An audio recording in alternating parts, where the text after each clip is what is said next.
This is your home for the Chieftains. Tonganoxie Sports Live.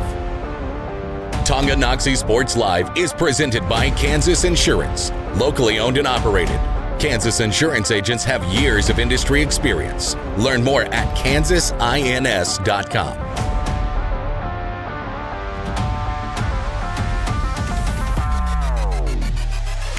Bringing it up the floor on that left side, driving a kick out, trying to go back-to-back.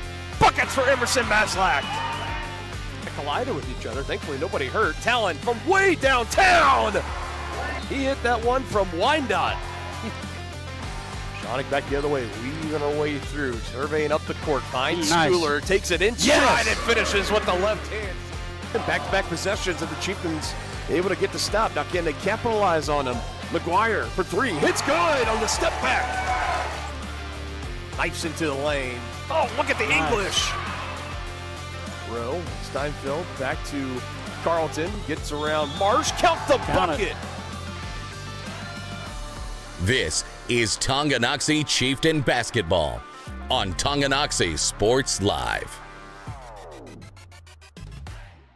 Capping off a three-game week here tonight on Tonganoxie Sports Live, and for the Chieftains, another varsity doubleheader as Tongi hosts the Spring Hill Broncos. Second matchup of the season between these two teams, as always, is presented by Kansas Insurance. See how they can help you protect what matters most by calling 913-369-6600 as we cruise along into our SNS Body pregame show. Hi, everyone. Dylan Funk and Dennis Drennan as we welcome in our fans at Tongi Sports Live and the fans over at Spring Hill Sports Live as well. We're going to have you taken well care of here tonight. First of two coming up in about 8 minutes or so, Denny. And we got the boys playing first tonight. A little bit of a change. Girls will be playing at 7:30, so boys game is getting ready to get started. And let's talk about this matchup. These two teams met back in December, the final game for both teams before going into the holiday break.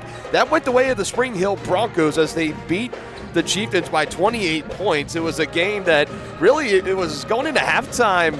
Disastrous first quarter. Second quarter was great for the Chieftains. They brought it within a one-score game, took a brief lead in the third quarter, but then only 12 second-half points. Oh, wow. That was just not enough to get the comeback win done back in December. Yeah, no question. You know, I think one of the things we've got to look for tonight is Tonki's had a really tough time scoring in the paint. You know, they're going to have to find a way to get better penetration and hopefully get Luke Brewer more involved in the scoring.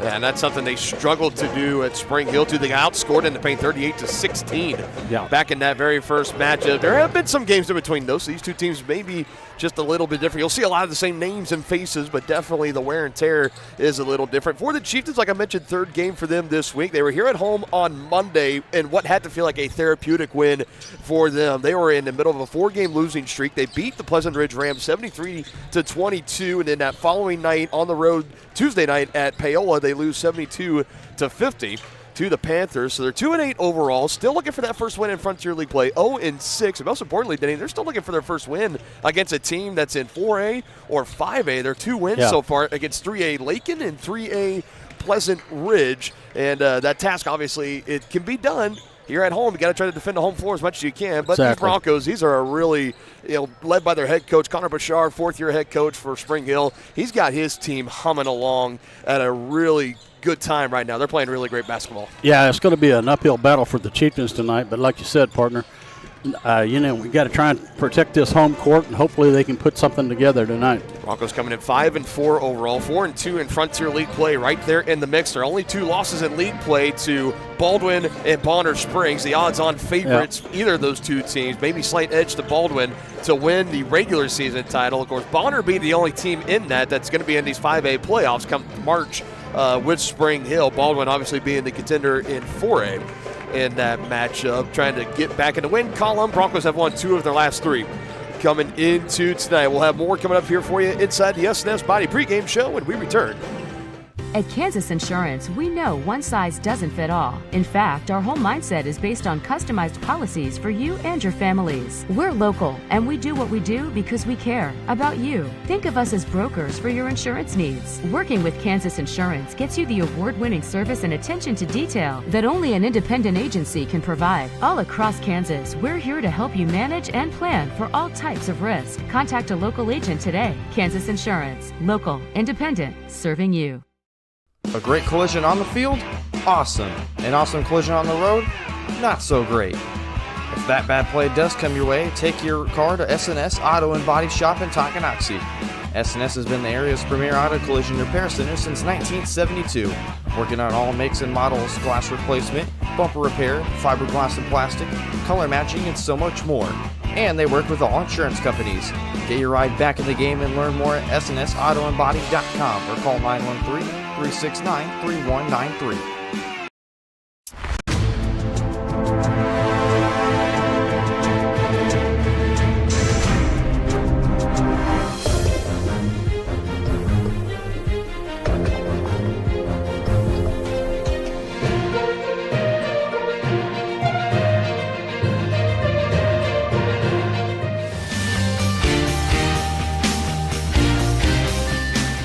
For a winning team, contact White Birch Properties, the real estate MVPs.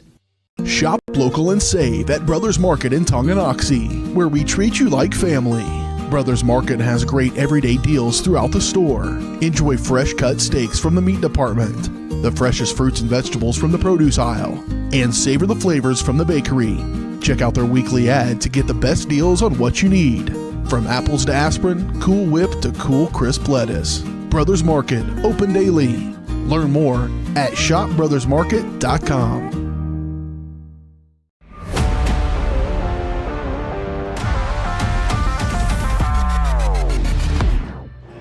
Back in the S&S Body pregame show. Get your ride back in the game. Learn more at snsautoandbody.com or by calling 913-369-3193. Real quickly here, Denny, it's time for some players spotlights presented by Brothers Market.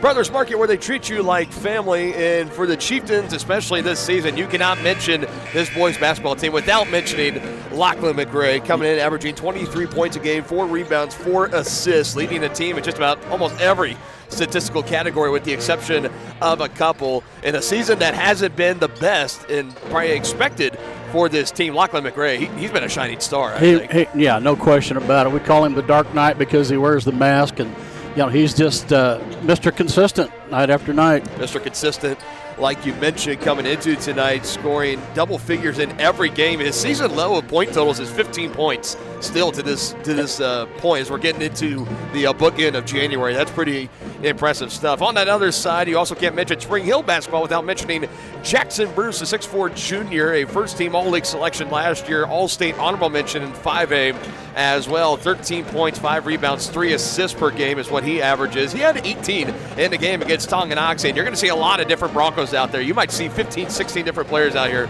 for Coach Bouchard tonight. But Jackson Bruce, he's the guy. He's the Lachlan McRae of the Spring Hill Broncos. If he's going, it runs through him. Exactly. If the Broncos are going to come in and stampede tonight, it's going to start more than likely with number 2.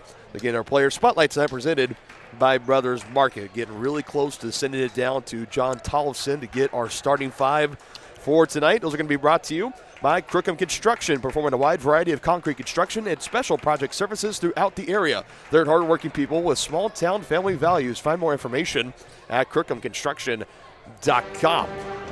Expected to not be a whole lot of changes in either starting five tonight. We have seen Coach Simmons for the Chieftains. Usually it's 4 starters that are solidified between, usually got Luke Brewer in there, Nolan McGuire, Lachlan McRae, Owen Seba. Those have been the 4 consistent starters. You've had some flip-flopping between Luke McRae and Kipton Harder. And coming into the season, now kind of that extra guard position, that 5th spot in the lineup, that was something that Simmons said that we're going to have a competition for that. Yeah. And it's kind of been in and out. McRae's had it for a little bit. Harder, I think, got the start at Paola and Pleasant Ridge earlier this week. So we'll see if he returns out there back at the starting 5 for Coach Simmons in his second year here at Tongay High School. 7-24 overall, 2-19 in Frontier League play is Simmons. So looking to pick up win number 3 and get a big upset against his 5A stout Spring Hill Broncos squad.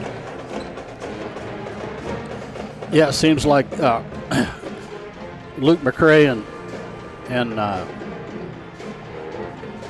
who's the other one? Kipton Harder. Oh, Kipton Harder. They both see a lot of minutes. So, I mean, really doesn't matter who starts. Usually Kipton's the first one off the bench or Luke's the first one off the bench. Watching the team getting on the bench right now, and actually, believe it or not, this is going to be the third different starting lineup that we have seen. Yeah, that's for different. Coach Simmons tonight. We will let John Tollefson deliver that to you. We'll send it down to him. Let's meet the starting five for the Chieftains and the Broncos, presented by Crookham Construction. Chieftain Arena at Tonganoxie High School, the home of the Chieftains. Welcome our guests from Spring Hill High School. Kansas State High School Activity Association and Tonganoxie High School wishes to remind you one of the goals of high school athletics is learning lifetime values. Sportsmanship is one such value that makes these games an educational experience. Remember, be a good sport. And now let's meet tonight's starting lineups. For Spring Hill, number 2, the 6'4" junior, Jackson Bruce. Number 3, the 6'3" senior, Jordan Miller. Number 5, the 6'1" junior, Eli Henry. Number 31, the 6'2" junior, Grant Kemphart. And number 35, the 6'2" junior, Brooks Baird.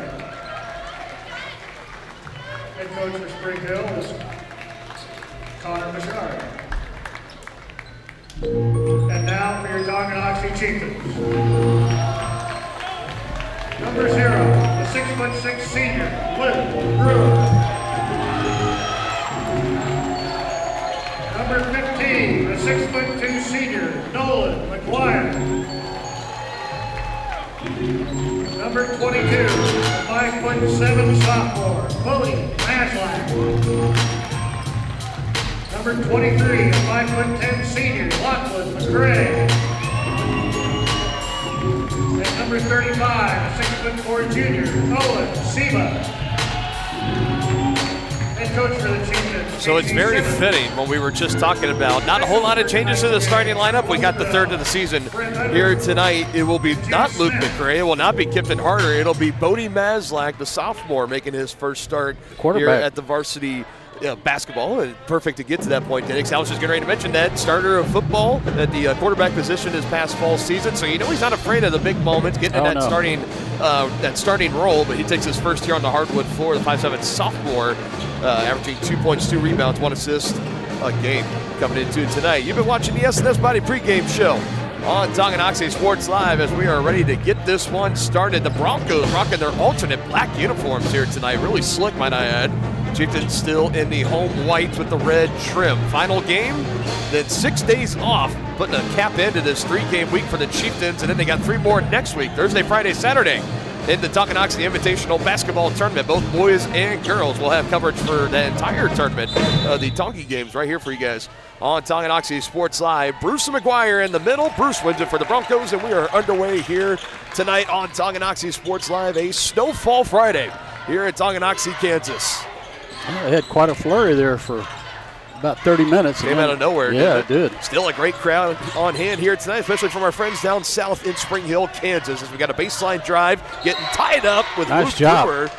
Jordan Miller driving there for Spring Hill, and Luke takes a possession away from Spring Hill as we're going to see them come out in some full court pressure. And this was a big key back in the game on December 16th where the Chieftains, they committed over 10 turnovers in the first quarter alone, and the points off turnover margin drastically in favor of Spring Hill, and giving the Chieftains fits here early, and it's taken away. Bruce on the pull-up. That won't go. Rebound by Miller. Second shot won't go either. Chieftains avoid a couple of bullets as Miller's a little slow to get up for the Broncos, but Brooks Bayer able to take it right back, and Bayer on the other end is in and good. A lot happening here. And the Chieftains back-to-back turnovers. And Coach Simmons right away is going to take a 30-second timeout. Yeah, they're awful flustered with that full court pressure. They're going to have to settle down. That is not the way you want to draw it up here tonight. Quick 30-second timeout. We'll take it with them here. You're watching Chieftain Basketball on Tonganoxie Sports Live. There are places where all roads lead to families providing for their loved ones and their community, where friends are found down every street. That's where you'll find us, taking time to get to know you, calling you by name, generation after generation. Farm Bureau Financial Services. It's your future. Let's protect it. Contact Farm Bureau agent Tex Vandervoort in Tonganoxie today.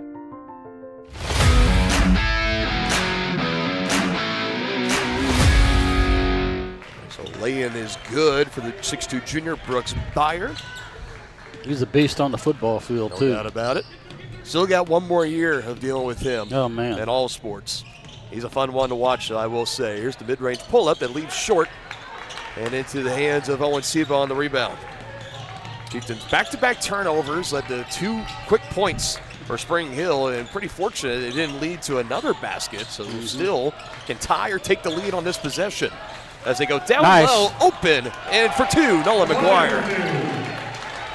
As there was just nobody open with him underneath as we take a look at the picture-in-picture replay. Both teams are in man-to-man defense. Byer will take the shot, and he knocks it down. He's got all 4. Showing off the range there as well as the Chieftains go through that full-court press. Look from behind, and a late whistle will come in, and that'll be a foul. Our first of the game, it looks like Eli Hedrick is going to be the one charged with it. Yeah, reach-in foul. Trying to poke that one away from behind. So obviously, Denny got to take care of the basketball tonight, but any other keys to victory tonight for the Chieftains presented by First Security Bank? Yeah, another area that the Chieftains, both boys and girls, have struggled with this year are second chance points given up to the opposition, and got to do a lot better job of blocking out on the defensive boards and not allowing second chance points.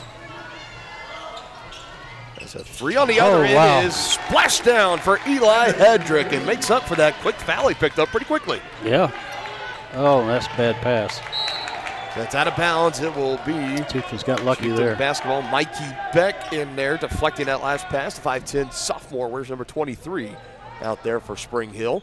His defense has been swarming. So far for the Broncos, they have the early lead, 7-2, 4 for Byer, and the last 3 coming from Hedrick.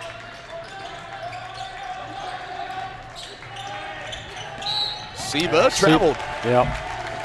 And there's turnover number 3 already for Tongi. We still have a little over 5.5 in the first to go.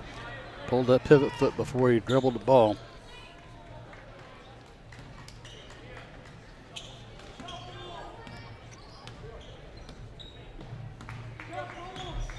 Going to need as many of those possessions as you can get. Every one where you come up empty-handed and Spring Hill comes and capitalizes on the very next possession, it's going to make it a little more tougher to come and win this one here tonight. Yeah, because the Broncos are doing a good job blocking out on the defensive boards, not allowing the Chieftains to have second chances.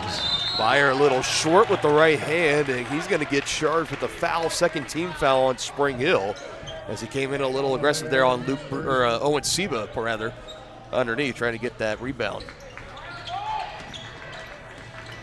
Yeah, this trapping defense is just dealing fits to the Chieftains here. Nearly another turnover, but the Chieftains avoid it. Open 3, McGuire, he's the sharpshooter.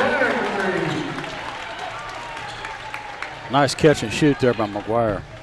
Best three-point shooter on the team, 47% coming into tonight. That's awesome percentage.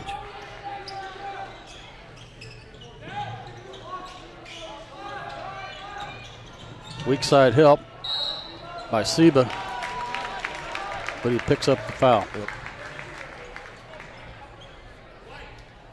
First on him and first of the game on the Chieftains. So 4:34 mark and free throws coming on the way here for Eli Hedrick. Not the best free throw shooter on the season. 33% coming into tonight, but he knocks that first one down. No problem there. Hedrick's been a starter in all 9 games this year for fourth-year head coach Connor Bouchard. Bouchard is 30-42 overall, 21-20 in Frontier League play.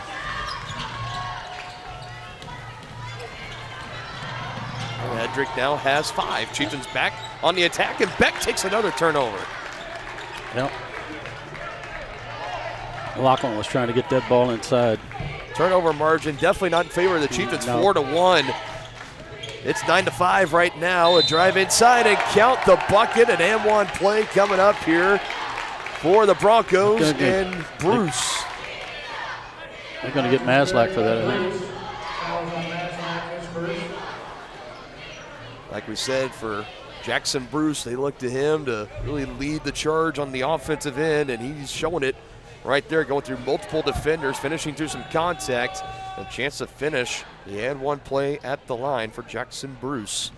Free throw shooting at 65% this Brody year. got in front of him, was trying to take the charge, but didn't quite get his feet set.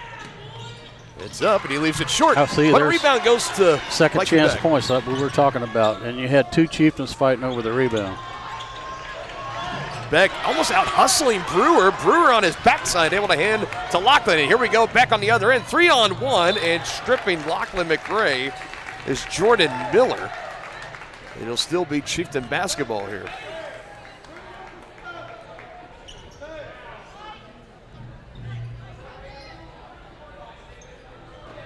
That was a lot to almost unpack there. Yeah.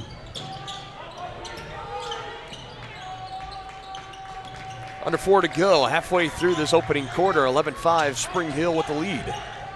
McGuire hit a 3 earlier, passes off instead. Now Lachlan, the Dark Knight, gives back to Brewer, trying to go to work underneath, and doesn't quite have the touch. Him and Beck again fighting for the loose ball.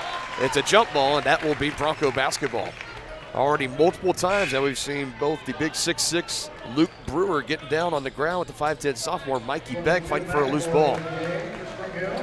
As Luke McRae is going to check in for Tonganoxie. I believe he had a substitution for Spring Hill as well. I believe Peyton McAvoy, number 22, the 6'2" senior, checks in for the first time tonight.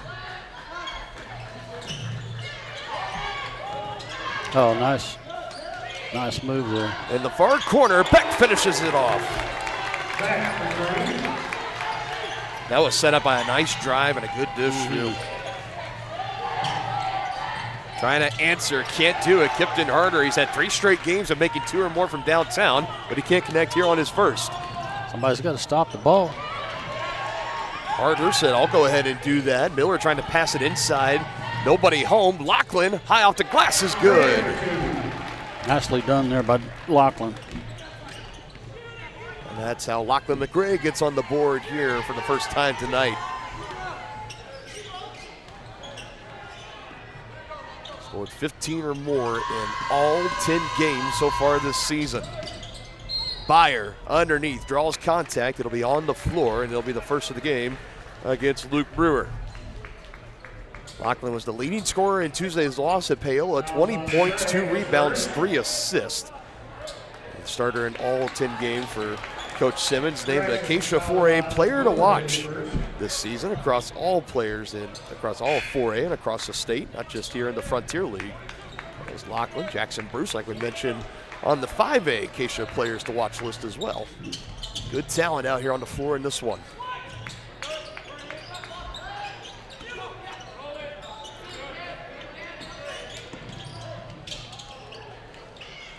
Got Siba off his feet, and that'll draw the foul.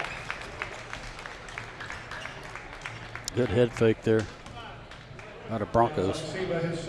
That's the second of the game on Owen Siba. Can't afford to lose him.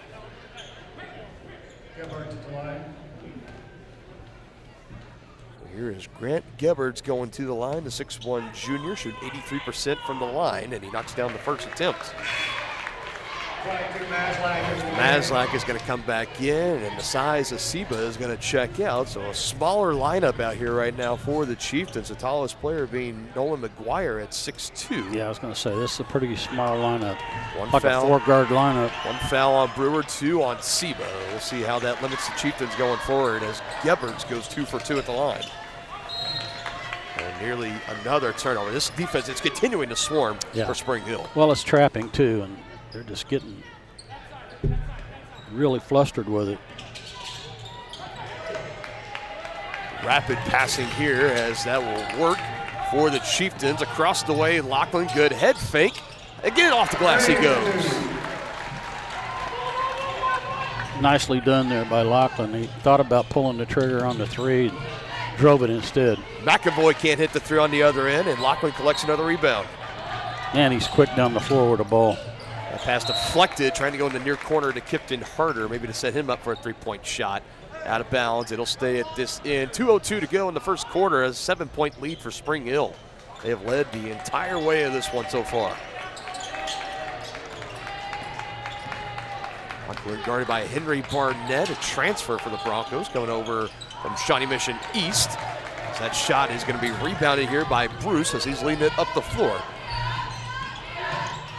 And McGuire gets a piece of that one on the block.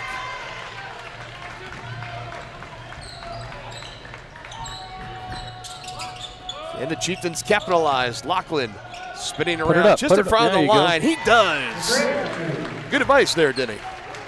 He's got 6. Badly needed points in the paint right there for Lachlan. Chieftains now back within 5.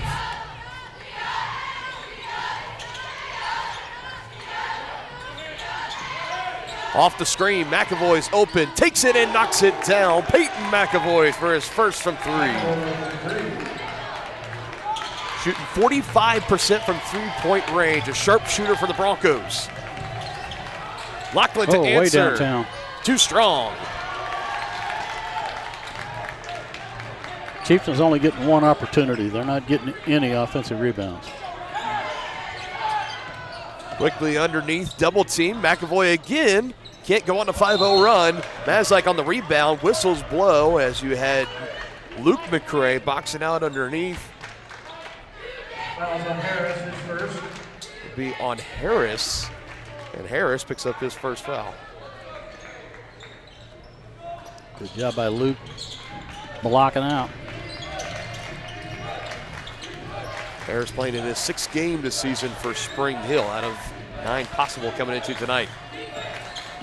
Bodie getting his first start tonight. Can't get his first points there, but another chance on the Nolan McGuire rebound. That's knocked out of bounds by Jackson Bruce. I guess the first offensive rebound the Chieftains have had tonight. 17 seconds on the shot clock. That last one did not hit rim, so 17 and counting on the shot clock, 20 and counting to go in the quarter.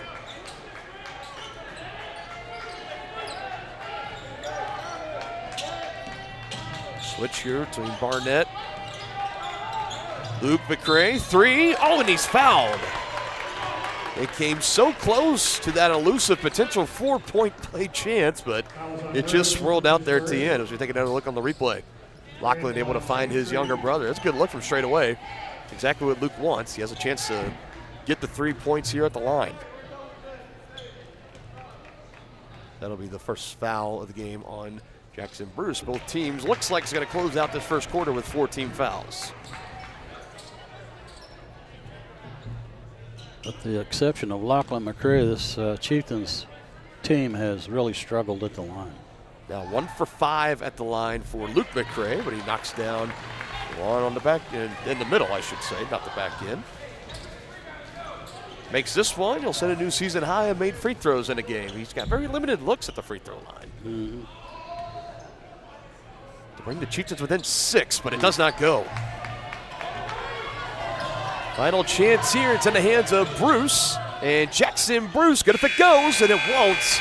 Off the glass, and the first quarter will come to an end. Your score, Spring Hill 19, Tonganoxie 12. You're watching Chieftain basketball here on Tonganoxie Sports Live.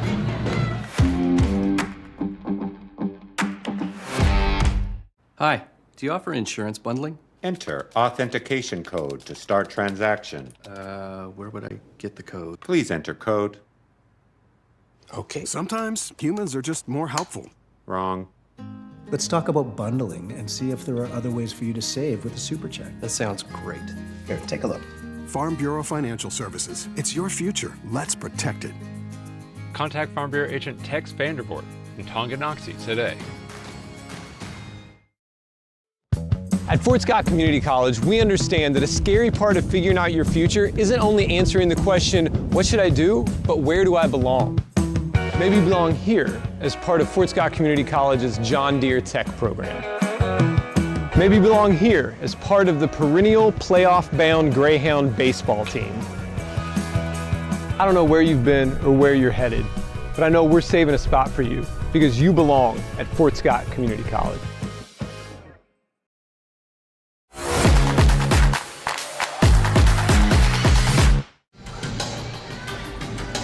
19-12 your score after one quarter. Dylan Funk, Dennis Drennan here with you on Tonganoxie Sports Live. Just welcoming our fans here at Tongi and also our friends down south over at Spring Hill Sports Live. Hope we filling in nicely for the original voice of the Broncos, Brendan Bolin or BJ Harris. Both of them do a great job down at Spring Hill High. Pass inside, trying to go to McRae, and it goes out of bounds. And that is turnover number 6 in this opening half for the Chieftains. And I think they're going to say it was deflected on Lachlan, and I think, so you saw him on the far side talking to the official and saying, I did not tip that. That's what they were saying happened. The near side official said he didn't see it, so they're not going to change it. Yeah, or at least it was deflected off a Bronco player. Either way, everyone getting together there and saying, I didn't see anything. Did you? No? Okay, we're just going to stick with what's called on the floor. But kudos for Lachlan at least asking for it. The officials obliging by it as well. You don't see that all too often, I don't think. Drive and a kick. Miller into the near corner for Eli Hedrick.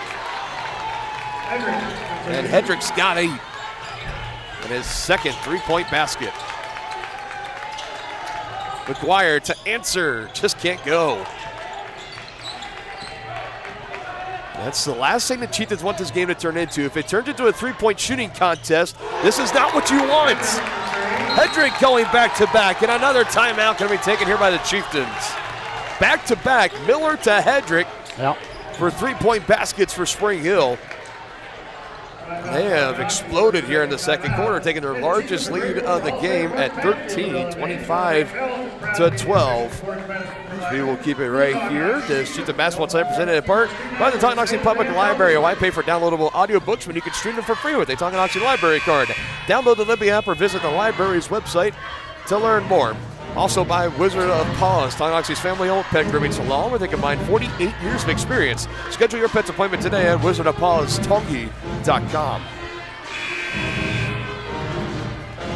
Again, of all of our downtown family, our thoughts continue to be with Debbie and Tuna and the Flashbacks family. And Denny, it's really great to see the local businesses here in town, too. Everybody's been stepping up, different kind of fundraising things, donations being given out. Got Gambino's tonight, portion of the orders tonight going back to Flashbacks. 1866 is going to have something on Sunday. Yeah, Gayla Gilbert with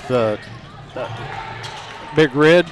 Team Tongi. Yep. Team Tongi is going to have a soup feed and a donation for Flashbacks. So be sure and come out to the tournament and get some soup from Team Tongi and say hi to Gayla.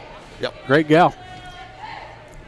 Great organization, too. Team Tongi's been around for over a decade now here in Tonganoxie, raising money for those in need. And again, if you want to help donate and support towards Flashbacks and the Conrad family, you can go to GoFundMe.com and just search Flashbacks. It's the first one that pops up. It says the name of Debbie Conrad on it, but if you want to directly donate, I know we checked on Monday. I haven't checked it since, but there was over $18,000 raised on that GoFundMe at that point. So good. A lot of good stuff. As Harder goes 1 for 2 at the free throw line. Chieftains leaving a lot of points on the line in this first half. As a team, they shoot 64% from the line. Their opponents shoot 70, as that'll be a turnover, a travel call on McAvoy on the far side. Turnover number 3 for the Broncos, compared to 6 for the Chieftains. Harder, McGray, McGuire, Brewer, Seba. As we'll say, Owen has got a foot on the baseline right in front of that Bronco bench. Just a shoe size too big there. You got Henry Barnett checking back in as well. So both teams trading off turnovers there. It's still a 12-point lead for the Broncos, 25-13. Still plenty of time here in the second quarter.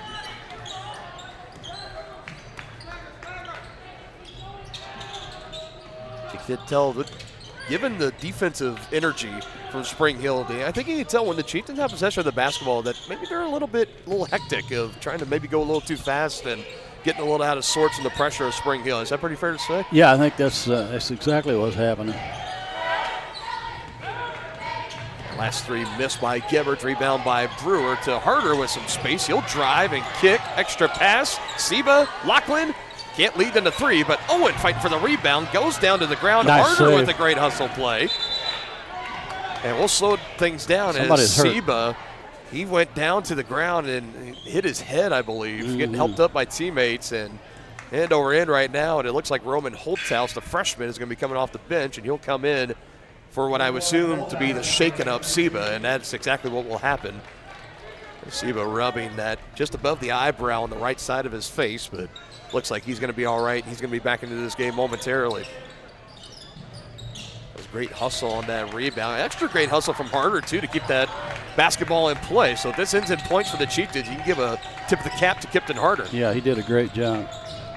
And Holthaus's pass, trying to find Brewer, might have been deflected, but either way, a lay-in on the other end does not go for Eli Hedrick, who I think just was going a little bit too fast. Got a little too far underneath that basket, had to kind of adjust in midair, just going to get the finish on the lay-in on the right side. McGuire, 3 on the way. And a rebound pulled in here by Harris.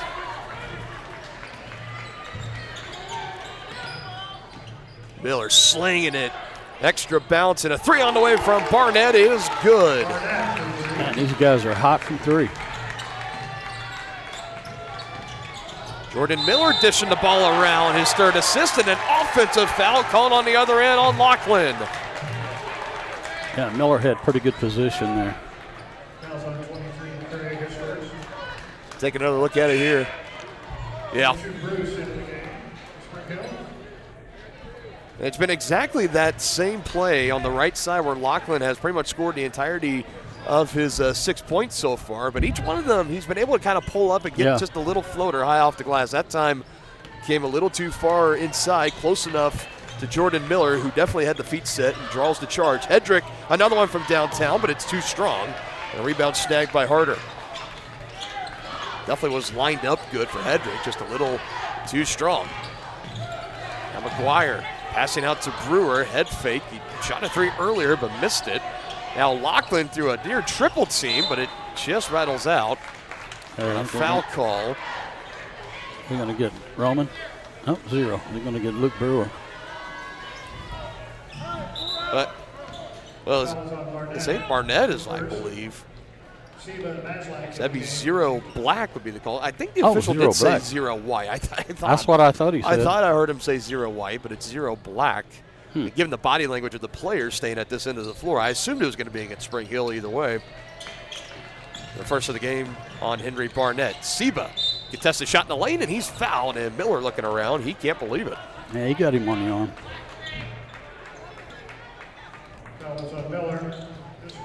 Coach can be the judge here at home.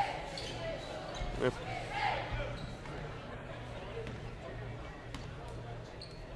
First of the game on Miller. Seba to the line, looking to get on the board here. 5-3-1. 5 points, 3 rebounds, 1 assist against Paola, and he misses his first free throw attempt here tonight. First year starting, averaging 7 points, 4 rebounds, and 1 assist. Shooting 64% from the free throw line. Scored at least a field goal in 9 of 10 games so far this year, and he goes 1 for 2 on this trip.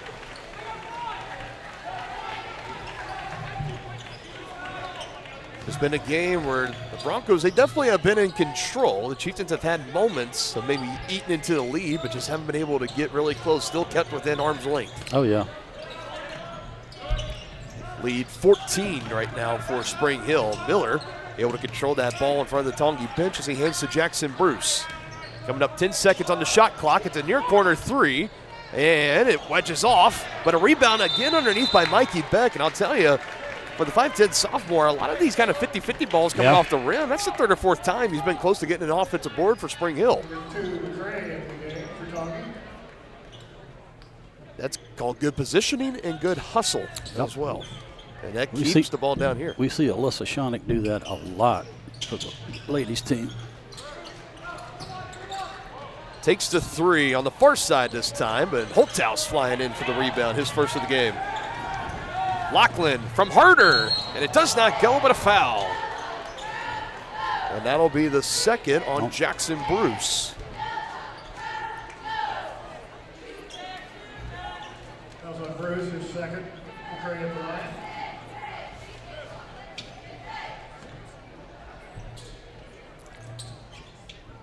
for the Chieftains. This is who you want at the free throw line, shooting a team best, 79%. He's a little strong on the first. Announcer's jinx. I'm good for usually at least one a game, I feel like. One way or the other. 12 Sanderson into the game for Spring Hill.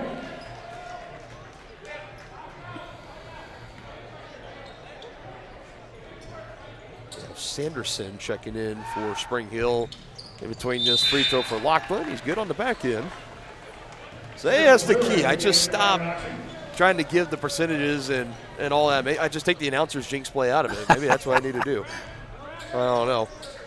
Lockwood, the team leading 7 points right now, seeing his team down 13. Over halfway through before we hit the locker room for halftime. And an offensive foul on Spring Hill.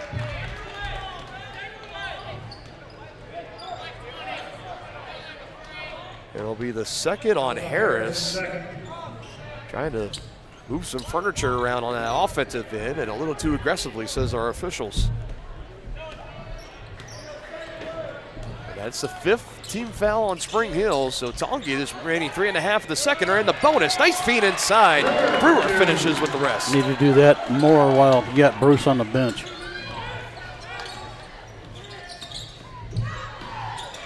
Big chance for the Chieftains to get some positive momentum going their way. Looking for a stop here on defense. Head fake by Hedrick, running floater, no good. Seba with another rebound, his 3rd of the game. Chieftains can bring it under 10. Brewer, defense swarming, takes him down to the ground and picks his pocket. Turnover number 8 for the Chieftains.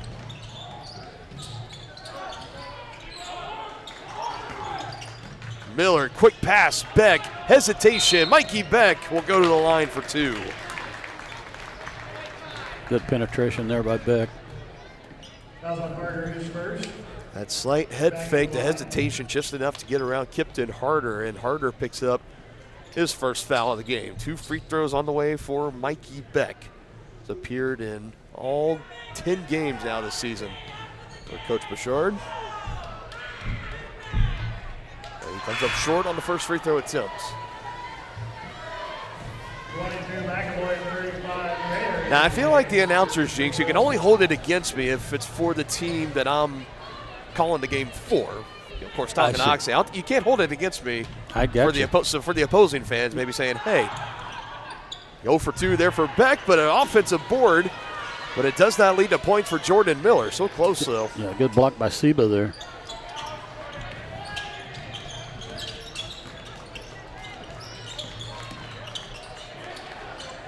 Down That's for off. the 3, but it's very strong.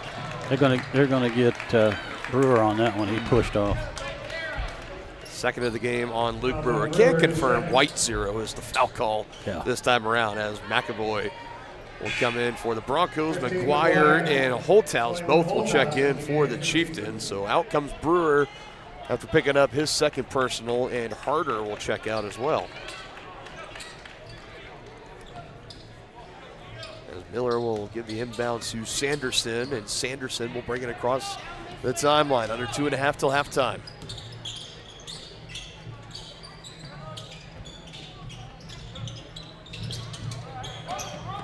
Broncos went on that big splurge of points to open the quarter to take a 25-12 lead. Have only scored 3 points since, as the block for Seba goes right into the hands of Brooks Meyer, who finishes for 2.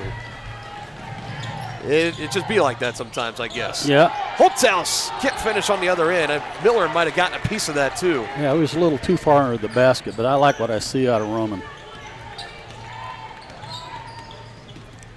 He's a good athlete. On the way, but it's in and out. Another offensive rebound from Mikey Beck. And I believe they got a foul on the Chieftains too. And it will be against Luke McCray for his first. Yeah, he kind of undercut him there on that rebound.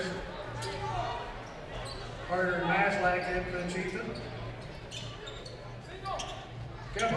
Mikey Beck, he's been able to take advantage of getting to work underneath, especially with some of that height that's lacking for the Chieftains.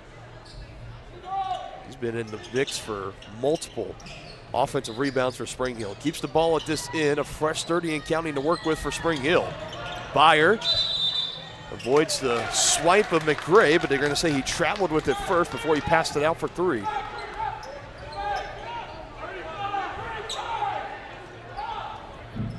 Broncos continuing to stay with this full court pressure. Deflection, McGuire, good crossover, bobbled it, and it's taken away. Byer through contact, comes up short. Lachlan trying to get that board, and it's out of bounds, and it will stay here with Spring Hill. And yet again, another takeaway on the full court press from Spring Hill, Denny. Yeah, another turnover.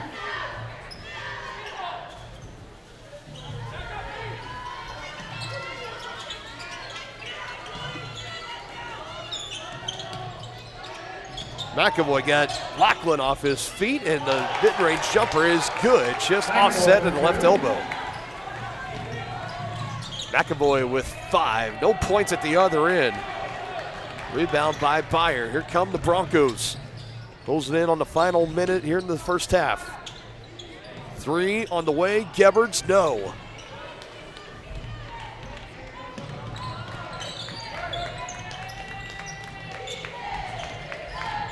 Chieftains definitely moving very fast on this offensive end. Too fast at times, it feels like. Yeah. McGuire inside, can't go. Man, did everything right except knock it down.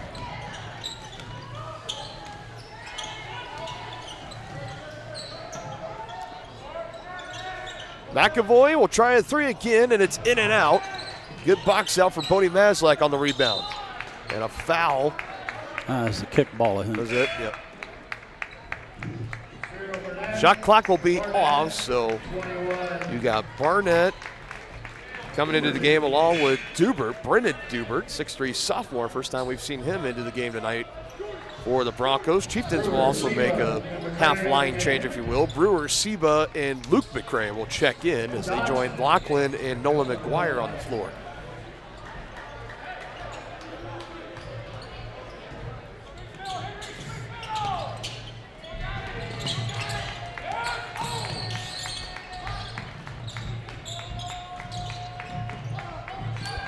Chieftains can take all the time they want here, close it out, be the final possession of the second quarter as Lachlan trying to get this offense running. Passes to Seba to his right, trying to go to Brewer, and it's deflected. And now the Broncos a chance off the 10th turnover this half for the Chieftains. Gebhards, no, denied by Seba. So Owen at least closes out this first half, getting his 3rd block. Yeah. But the Chieftains will go into the locker room down double digits once again. Some work to do in the second half coming up. 32-17, Spring Hill with your halftime lead. White Birch Property Realty Executives halftime show is coming up next.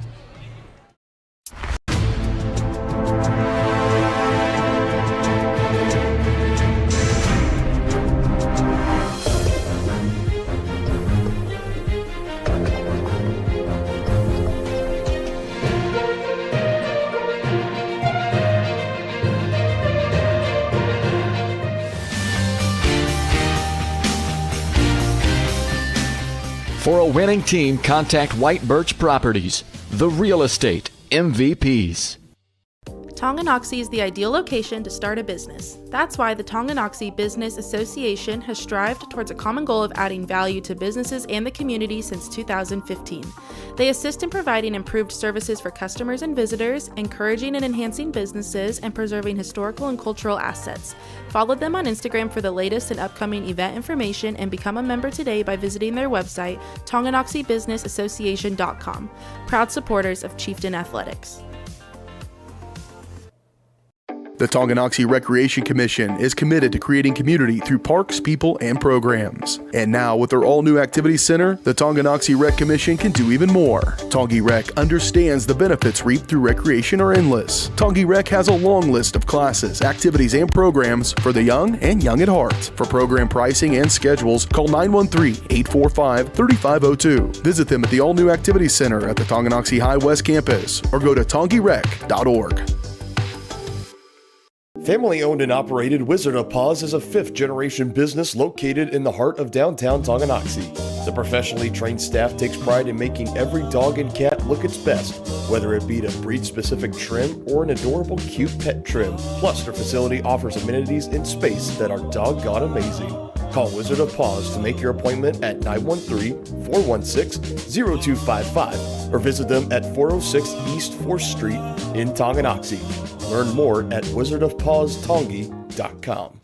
Your one stop for beauty and relaxation. That's the Beauty Bar, Salon, and Spa in downtown Tonganoxie, offering services for men's and women's haircuts, facial waxing, tanning, makeup, bridal services, and more. Their team is dedicated to providing a memorable experience for each guest. From vibrant styles and colors to soothing massages, they have everything you need to look and feel amazing. To make an appointment, call 913-347-2957 or visit them at 414 East 4th Street in Tonganoxie.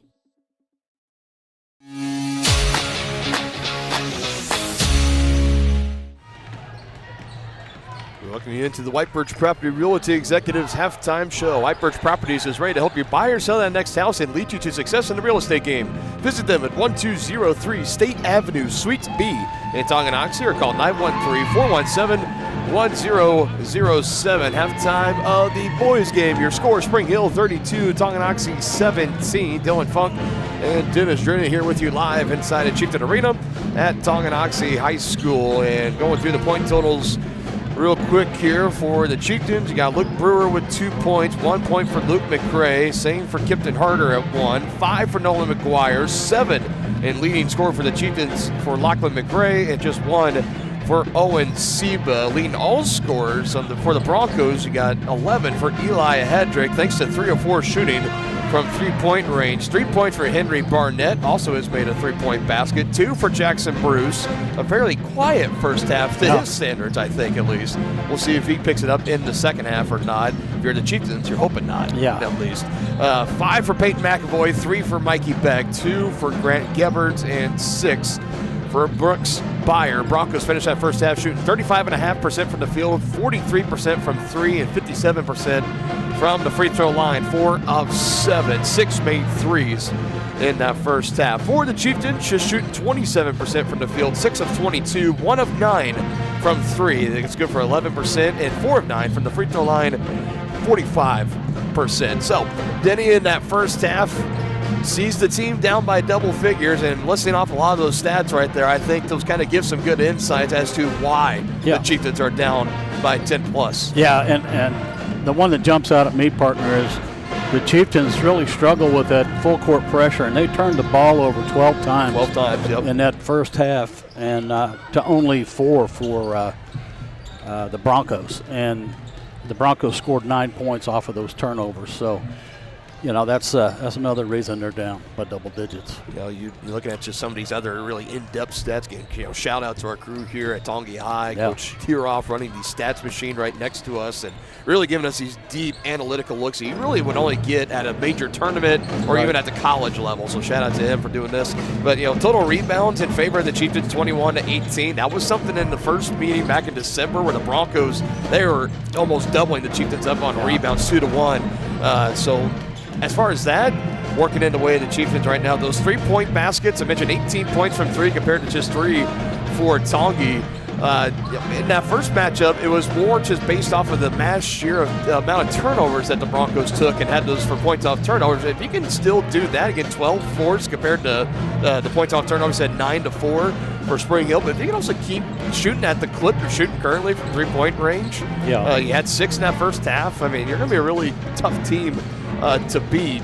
As the Chieftains from 3, usually guarding the 3-point shot this season, haven't been particularly the best at, as teams are shooting at about 35% from deep, which is not great necessarily, but you like to see that number a little bit lower. But if this turns into a 3-point shooting contest again in the second half, it's going to be really tough for the Chieftains to try to come from behind in this one. Yeah, and one of the keys to the game, partner, we talked about was Tongi got to limit the second chance points, and they did a good job of that in the first half. They did not give up any second chance points.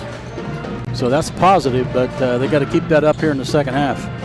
Something that just continue to keep an eye on as we continue to move along here in this one. We'll be back with more here in the White Birch Property Realty Executives Halftime Show. Broncos 32, Chieftains 17 at the half. More toppings, more taste, more value. Gambino's Pizza. You're gonna love it. Taste mouth-watering flavors in our new chicken bacon ranch pizza. Bring a crowd to feast on our 11 toppings mobster pizza. Pizzas with quality meats and a 100% real cheese, like our triple tasty seasoned sausage cravers pizza. Try favorites like pastas, calzones, sandwiches, appetizers, salads, and desserts. More toppings, more taste, more value. Gambino's Pizza. You're gonna love it. At Fort Scott Community College, we understand that a scary part of figuring out your future isn't only answering the question, what should I do, but where do I belong? Maybe you belong here, preparing for a career in healthcare as part of Fort Scott Community College's nursing program. Or maybe you belong on stage as part of the Hounds band or theater department. I don't know where you've been or where you're headed, but I know we're saving a spot for you because you belong at Fort Scott Community College. The same look and location of a classic drugstore with the services and supplies of a modern pharmacy. That's what you'll find at the Downtown Drug Store in Tonganoxie. Of course, Downtown Drug is the local choice for your prescriptions and health needs, but did you know they have the best selection of Tonganoxie Pride and Chieftain game day gear in town? And a whole lot more. Cards, gifts, home decor, and even the best way to satisfy that sweet tooth. The Downtown Drug Store. Call 913-369-3800 or visit them online at thedowntowndrugstore.com. Families and business owners have trusted Mutual Savings Association for over 100 years. They offer checking accounts, online banking, personal and business loans, investment planning, insurance and retirement plans, and so much more. Their team specializes in creating a financial plan that is tailor-made to your needs to help you achieve your financial goals. Visit one of their 6 nearby locations, including downtown Tonganoxie, or visit their website msa.bank to learn more. Member FDIC. Has your furnace left you out in the cold? Pipes plugged? Are you underwater with your water heater? If so, you'll be glad you called Ladd. Ladd Service Company in Tonganoxie has been your heating, cooling, and plumbing specialist since 1986. Ladd is your dealer for top quality brands like York, Aprilaire, and Wolverine Brass. Plus, they maintain and service all other brands. Schedule your appointment by calling 913-369-3509. Visit LaddServiceCo.com to see why you'll be glad you called Ladd. Midwest Chiropractic Center is a friendly and caring clinic providing comprehensive care for your chiropractic, rehabilitative, and fitness needs. Upon entering one of our offices, you are treated like family. The staff cares about your health, and their approach to care proves it. With 3 locations in Tonganoxie, Lansing, and Bonner Springs, plus some Saturday hours, Midwest Chiropractic Center is dedicated to offering affordable, gentle chiropractic care. Midwest Chiropractic Center, getting you back to active.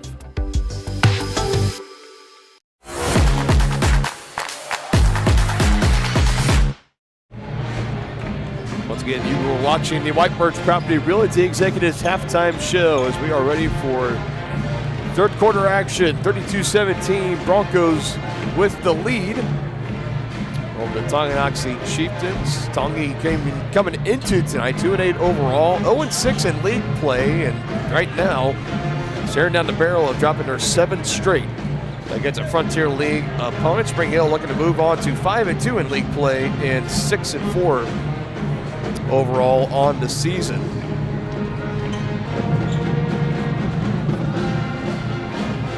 It looks like for both teams, it'll be the starters out on the floor to open up this second half.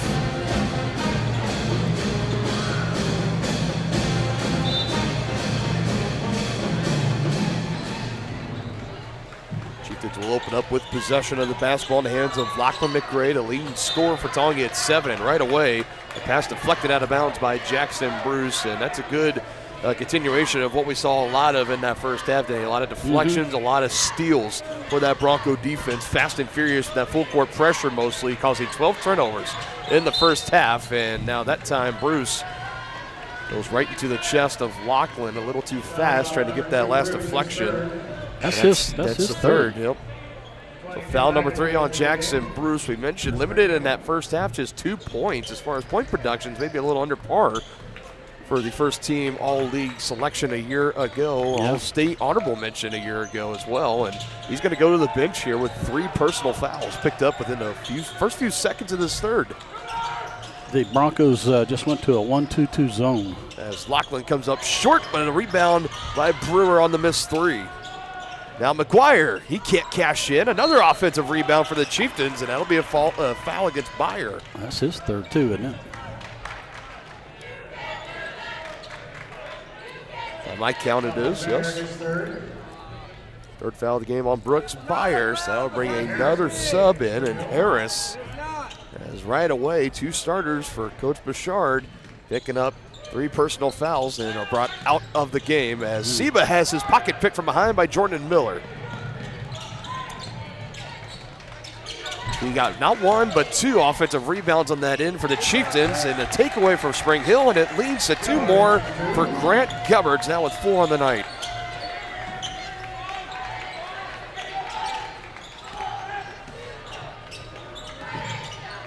It is something you just cannot. Got to penetrate this zone. There you go, Lachlan. He's got 9. Just on cue there.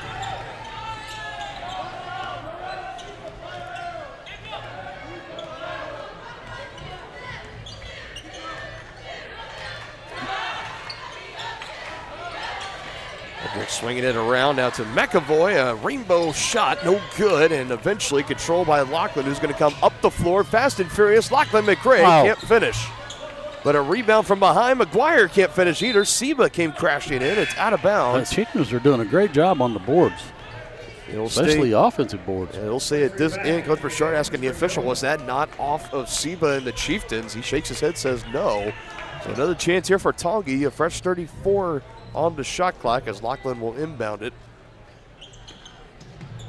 And throws it away right into the hands of Mikey Beck. Well telegraphed there. Turnover number 14 in the game for the Chieftains, second in the second half. And Eli Hedrick weaving his way through. Can't knock down the jumper, and it'll be Chieftain basketball. It's almost waiting to see if we had a foul call underneath the bucket there, but just a whistle to signal change of possession, dead ball. Odie and a double team, trying to pass out of it. Seba, little helter-skelter, but the Chieftains control. Brewer. Oh, nicely done by Luke Brewer. How many big 6'6" fellows do you guys see doing that at the high school level, at least? I know when you get to the pros, you get the Wembanyama's, Durant, of course, but way to stick with it there for Luke Brewer. Nicely done. And a half when the Chieftains desperately need points, and a timeout will be called here against Spring Hill.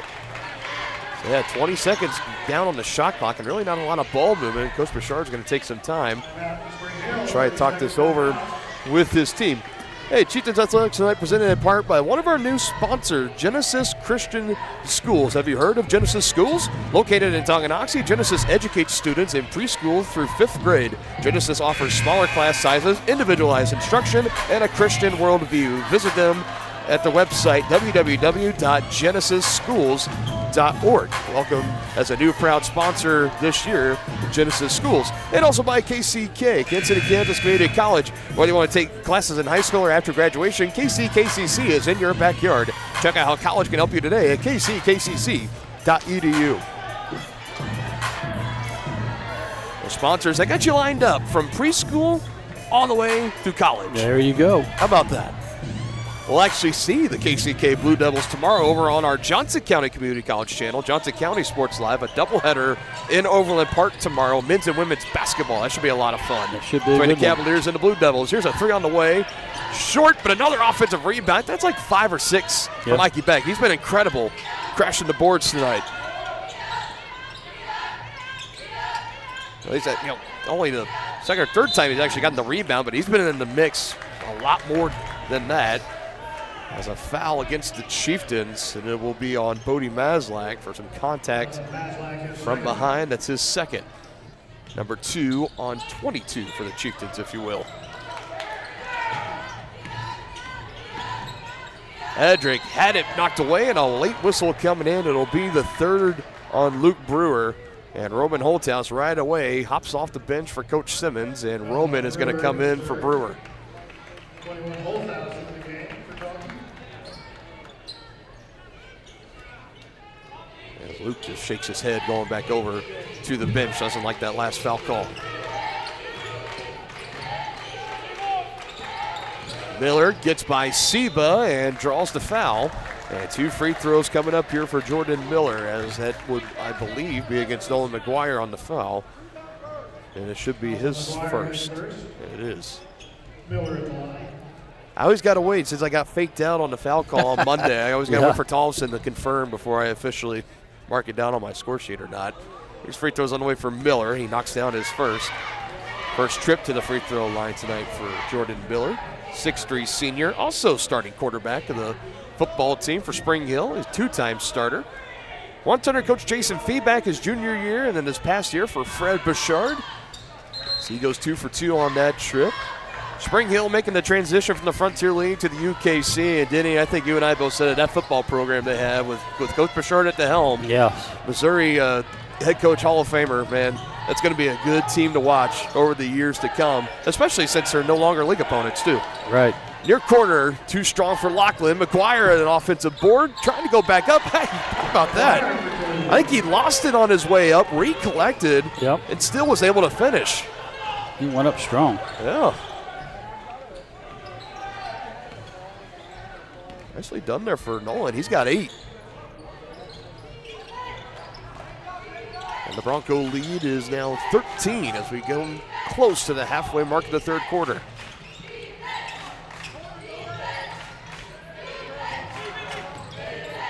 Inside, Holthouse almost had it, and it will end in points for the Broncos and Braden Brenner, or excuse me, Harris. That was 20, not 30. So he gets his first points of the night. Back the other way, and the lay-in is good for Bodie Meslak, who takes some contact. An awkward fall. He falls into the official, and he gets up a little bit hobbled. They're going to stop play for the moment. Take another look at it here. He banged his head. And he's kind of falling back into the left knee of the official. I think that, he's rubbing his head. Yeah. Taking the knee to the back of the noggin, that's usually, no matter how you slice it, that's not really a good recipe. Like, it's not a good feeling, at least. First points of the game for Bodie, but it comes at a price. A knee to the back of the head. He gets checked out. Expect him back in the game momentarily as he continues to be coached up by Coach Simmons over there on the bench. Chieftains and the Broncos trading off baskets on their last possessions. Here's an open shot. Harris will dribble in. Had the bucket on the last time for Spring Hill. This one just in front of the free throw line. It's nothing but net for Jackson Bruce. It's only his second bucket of the night. He's got 4.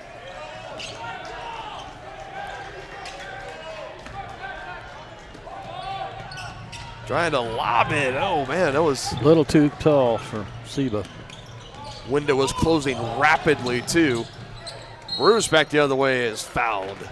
I'll stop the clock. 3:18 to go in the third.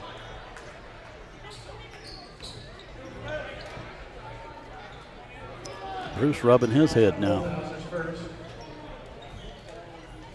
Who says basketball isn't a contact sport? I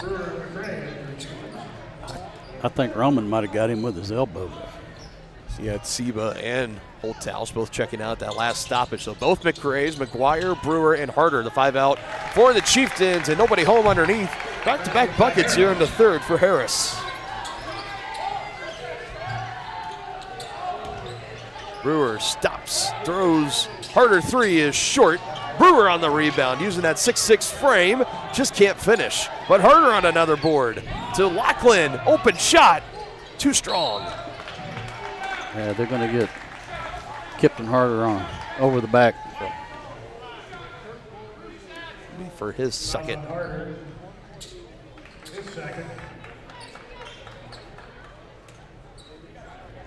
And that is team foul number 5, I believe it is. So Spring Hill will enjoy the bonus for the first time tonight. This remaining 2:54 in the third quarter. Yeah, after picking up those 2 quick fouls Spring Hill did in the opening minute, they haven't made another one. Bruce money on his first attempt. Right now shooting 1 for 2 at the free throw line. Varsity starter last year as a sophomore. Expected to be around for his senior campaign, making him a 3-year varsity starter. 2 for 2 at the line now this trip. He's now got 6. And the lead for the Broncos is up to 19.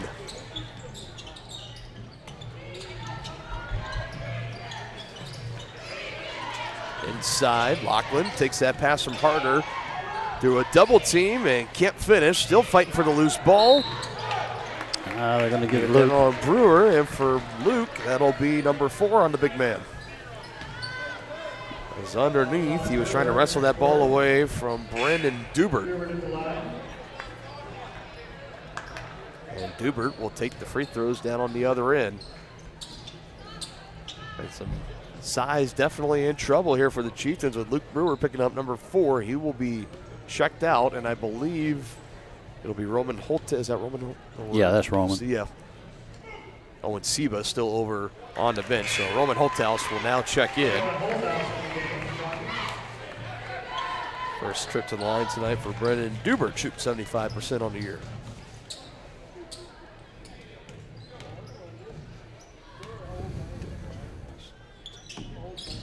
And second one, no good.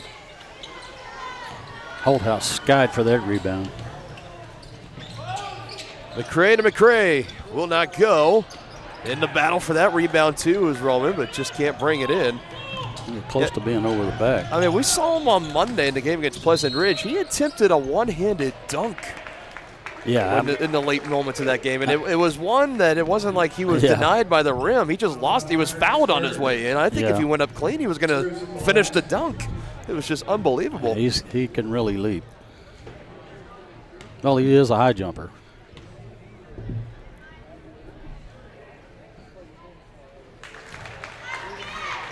I brought it up to you that he's a high jumper, and I mentioned to you he was an 8th grader this past spring, and he jumped at a Eudora Junior High track meet 6'5". If he was competing at the high school state meet, he would have finished second in the high jump. That's amazing. As an 8th grader. Yep. Well, that's what we said when he first came in. We had the pleasure of watching him as a freshman starter on the football team, and he's going to be, if he sticks with basketball, he's going to be a star in the making. Last 3 just short for Lachlan. He has exceptional athletic ability. You still got one more year of Elijah Holthouse too, coming back from his knee injury too. So it's going to be a lot of fun coming up this next fall, especially watching those two out there on the gridiron. And maybe, Elijah, maybe you want to come play basketball next year? Yeah. Why not? Let's do it. And a travel. Caught in between. Yep. Might have taken a slight graze to the eyes too, continuing to rub him as he heads over to the bench as Holthouse, and he's as tough as they come. Leaves a new 5 on the floor. McGuire, McRae, Seba, and Harder. Final 90 here in the third quarter. Broncos have been in control from the opening tip. They lead by 21. Good block by Seba there. It's number 4 as far as blocks in the game for Owens. He's having a great defensive night. And McGuire is going to go to the free throw line for a pair. And the foul on McAvoy for his first. I heard it on the crowd, Mike Nolan kind of slapping the hardwood, a loud thud as he was trying to get himself back up. And obviously, one of the leaders of this team, and one of the only 2 returning guys that really saw a lot of varsity time last year, him and Lachlan. Everybody else moved on and graduated. And I know this has been a frustrating season. Obviously, nobody wants to go out and have to go 2-8 in their first 10 games, on their way to now 2-9 and 0-7 is what it will be in Frontier League play. It's been a frustrating year for the senior for sure.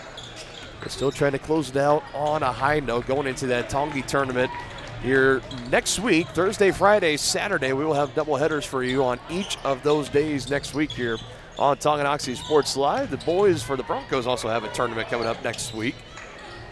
We have 6 teams in that tournament. Some pool play happening, and then first place, third place games will sort themselves out, I believe, on Friday or Saturday next week. There's a 3 in the near corner, and it's good for Henry Barnett, his second from downtown.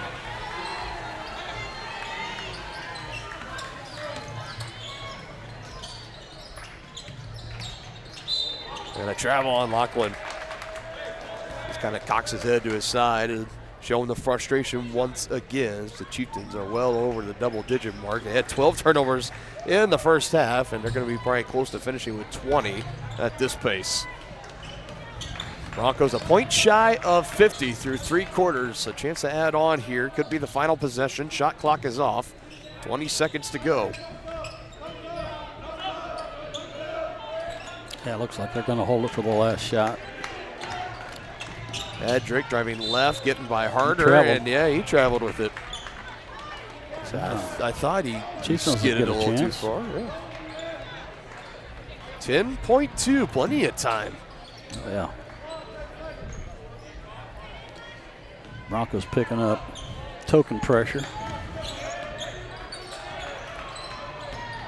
Lachlan splits defenders, can't get it to go. A little bit out of control there. And knocked out of bounds by Luke McCray, and horn sounds. So if they want to add a tenth or 2 of a second on, they can, but they're just going to let play move on here to the third quarter. 1 down, 3 to go here in game 1 of our doubleheader between the Chieftains and the Broncos on Tongi Sports Live.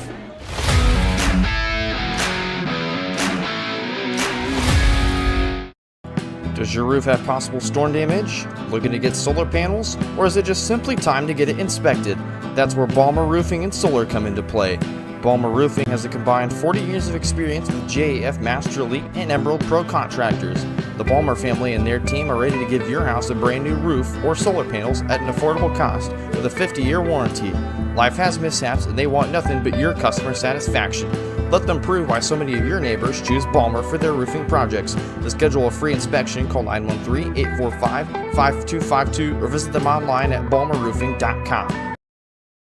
Inviting, connecting, serving, and growing. That's Grounded Coffee House in downtown Tonganoxie. Enjoy the best cup of coffee in town 6 days a week and pair it with freshly made from scratch pastries, muffins, cinnamon rolls, and so much more. Plus, check out their beautiful event center, Grace Hall. Perfect for your next gathering, celebration, wedding, and party. All profits go towards local and international charitable projects and organizations. Drink local, support local at Grounded Coffee House. Place your order for dine-in or carry-out at groundedcoffeehousetonganoxie.org. Back here ready to get going in the fourth quarter, presented by Grounded Coffee House. Start your day with a cup of coffee from Grounded Coffee House, serving great coffee with an even greater cause. Follow them on Facebook and check out their website, groundedcoffeehousetonganoxie.org, to learn how you can help make a difference and to support. 49-26 Broncos, now just under 8 minutes away from putting the end of this one, going to 6-4 on the year, 5-2 in Frontier League play, and handing the Chieftains their second straight loss on the week. Here's a 3 on the way from McAvoy. Good look, but can't knock it down. Byer with the rebound.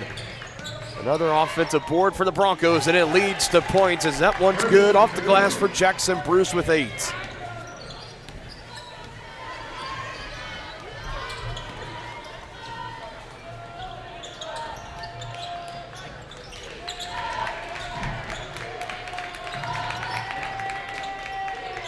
Luke gets that one to go. First field goal of the night for Luke McCray. He's got 3. Nice little floater. Got a good courtesy rattle in there at the end. Did. Soft touch.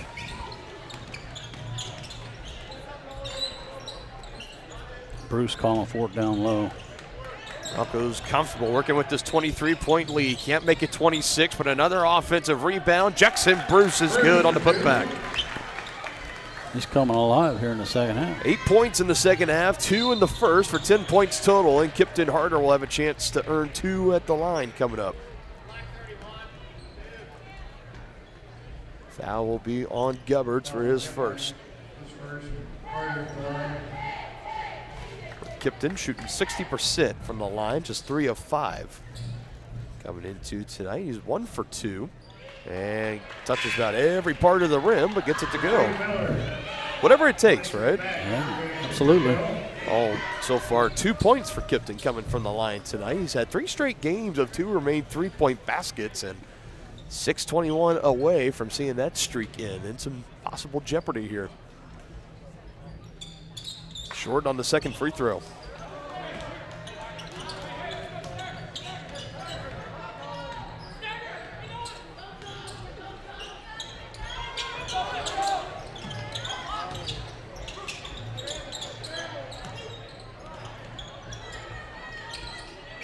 Swinging it around the horn. Bruce feeling it. Yes, he is. Nice little step back there by Bruce. It's now 6 for him here in this fourth quarter. As Lachlan can't answer with the 3 on the other end. Nolan able to track down the long board, but it'll be Bronco basketball. There's a hard collision going into the Tongi bench for Spring Hill. That was Gubbards colliding in there. Thankfully, nobody hurt. Nobody on either side is hurt, at least. I was surprised I didn't see more people get up off their feet trying to get out of the way of that oncoming collision. Everybody on that Tongi bench is standing on business, I guess. I don't know. Holding their ground. Yeah, holding their ground. That's it.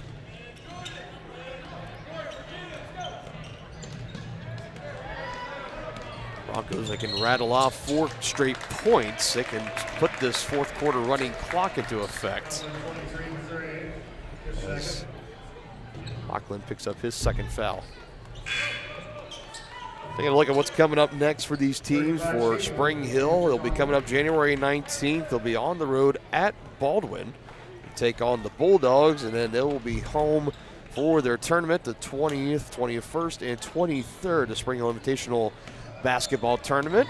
Pool play, they'll take on Olathe the South on the 20th, and then they will take on Academy Lafayette on the 21st. You want to take a guess on where they're located at, Denny? I have no idea. I was hoping you would know. Rebound for Luke McCray, but he steps on the baseline and effectively gives it right back to Spring Hill as Coach Bouchard's now starting to get a little deeper into his bench, maybe calling the dogs off and getting these starters out for his Broncos. Did get the brackets for the Tongi Invitational Basketball Tournament. So we do know the Chieftains, they get the 5 seed, the boys team, they get the 5 seed, and they will take on 4-seeded Leavenworth on Thursday night. It'll be the final game of the day at 7:30 approximately here inside of Chieftain Arena as a foul on McGuire underneath trying to defend that shot against Brooks Byer. We'll send him to the line for 2. Fouls on McGuire, his second. Bear at the line. Got Atchison against Wichita North, Metro Academy and Liberal, Eudora and Schlegel. That is the boys field for the Tongi tournament. On the girls' side, you got the Lady Cardinals of Eudora. No surprise there with the 1 seed. They take on 8 seed of Blue Valley West. St. James Academy and Piper, the 4 and 5 matchup. What a great game that's going to be. 2-seeded Liberal, 7-seed Olathe East, and the Tonganoxie Chieftains, the Lady Chieftains getting the 3 seed. They will also take on 6-seeded Leavenworth on Thursday night. So a doubleheader this upcoming Thursday here at home in the opening round of the Tongi Invitational Basketball Tournament, now the 68th annual Tongi Invitational Tournament. Just keeps on going. Yeah. Year in and year out, another year older. It'll be the 3rd tournament to take place here inside at Chieftain Arena. And Denny, this is actually a really significant night here. January 16th. It's the 3rd anniversary, birthday, if you will, of the opening of Chieftain Arena. That's awesome. Man, it just doesn't seem like it was that long ago. I know, it's crazy. We had a lot of good activity in here. Back in 2023, opened up. It was the Tongi tournament then the 65th Tongi Invitational. Opened up with the boys and girls doubleheader against the Holton Wildcats. Lady Chieftains lost their game, but the boys actually won. It was a really fun night here, for sure. As whistles blow, that'll be a foul against Lachlan. He hit the deck pretty hard. As he picks up foul number 3. 2 more free throws on the way for the Broncos, and Jackson Bruce working on a 2 for 3 night, from the field. This looks like the officials might get together and discuss this. Was this a foul? Was it an offensive foul? Here, Lachlan trying to plead his case, doing everything he can. Yeah, he's over there lobbying, but he's not going to win that. I think he is going to win it. Or at least with it, maybe it wasn't a shooting foul. It was on the floor. So you want to call me for the foul, fine, but don't give him the 2 free throws. I was on the floor. Lachlan, 50-50 ball, trying to wrestle it away from Bruce, and he does, but taking it right back is Brady McCormick. And that is the kind of night it has been tonight for the Chieftains.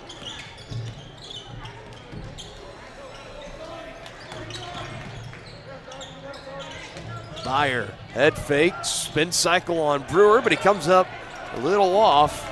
Good help defense coming over there by Holthouse. Throwing his shot off there towards the end. Driving a kick, Lachlan to boot. He has his shot deflected by Mikey Beck. Beck's just been everywhere tonight. This has been a defensive masterpiece so far tonight for Spring Hill. Holding the Chieftains to just 29 points. They've forced 15 plus turnovers. Yeah. They have been having a good night for sure. Second foul of the game on Roman Holthouse. More free throws here.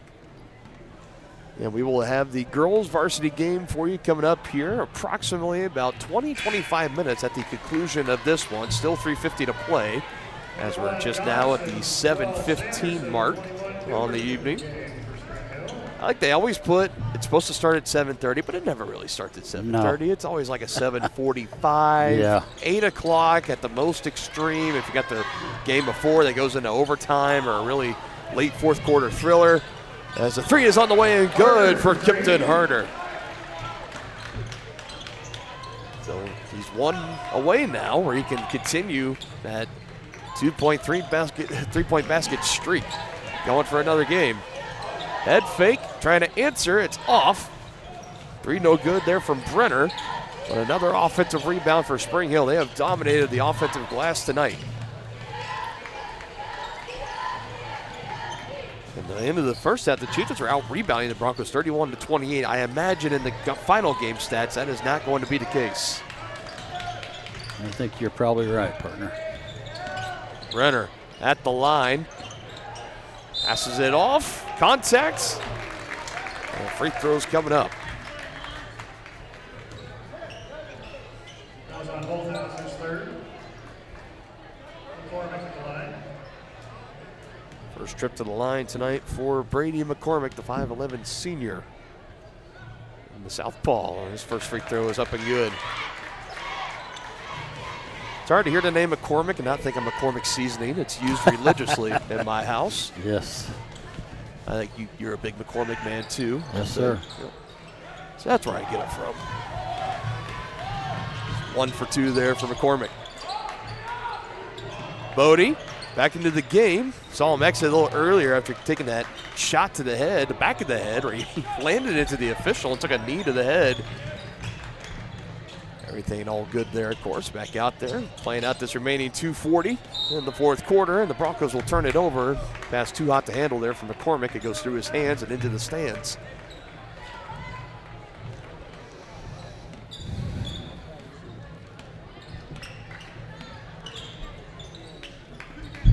Closing in on the final moments of this one. Broncos 2.5 minutes away from picking up win number 6 and handing the Chieftains their second loss in as many games this week. Winners on Monday against Pleasant Ridge, losers at Paola on Tuesday, and looking like they're going to drop this one, and they will go into that Tongi Invitational next week. Looking to pick up a first-round win against Leavenworth and snap another 2-game losing skid, as it'll stay at this end with the Chieftains. Real quick, substitutions being made. Let's take a look at what we got coming up here. Obviously, I just mentioned the tournament. We got that for you all 3 days next week. The 29th here at home. That's a Thursday against Bonner. That following Friday on the road at KC Turner. Everyone's been asking, where's the wrestling? We got it for you. February 4th will be our girls' home duel coverage against the Holton Wildcats. Check out the full Tongi schedule at varsitysportslive.com. I know you, Denny, very eager to get some wrestling coverage up. We're going to have plenty of wrestling coming up in the month of February, that's for sure. As Sanderson knocks down that 3. Looking forward to that. We got a girls' duel against Holton. We got a boys' duel that'll be coming up against Mid-Buchanan High School, I believe over on the Missouri side, home of the Dragons. So we got some home duels there, and we'll have the girls' regional super regional finals will be Saturday, February 14th. I hope you'll be my Valentine to that coverage. Yeah, today, no question. because we will be here to cover the finals of that. We'll be at Fort Scott that night before for basketball, and then back here on Saturday, the 14th, for regional wrestling. And then for the boys, if regional wrestling is back here at Tongi, I imagine we've covered it for the last 2 years. I imagine we'll be back here probably asked to do that as well. So for all you wrestling folks have been wanting to get your fix, you're going to have it coming up here in February as a timeout will be called on the floor. We step aside, Broncos 61, Chieftains 34, a little over a minute to go in the ballgame. At Kansas Insurance, we know one size doesn't fit all. In fact, our whole mindset is based on customized policies for you and your families. We're local, and we do what we do because we care about you. Think of us as brokers for your insurance needs. Working with Kansas Insurance gets you the award-winning service and attention to detail that only an independent agency can provide. All across Kansas, we're here to help you manage and plan for all types of risk. Contact a local agent today. Kansas Insurance. Local, independent, serving you.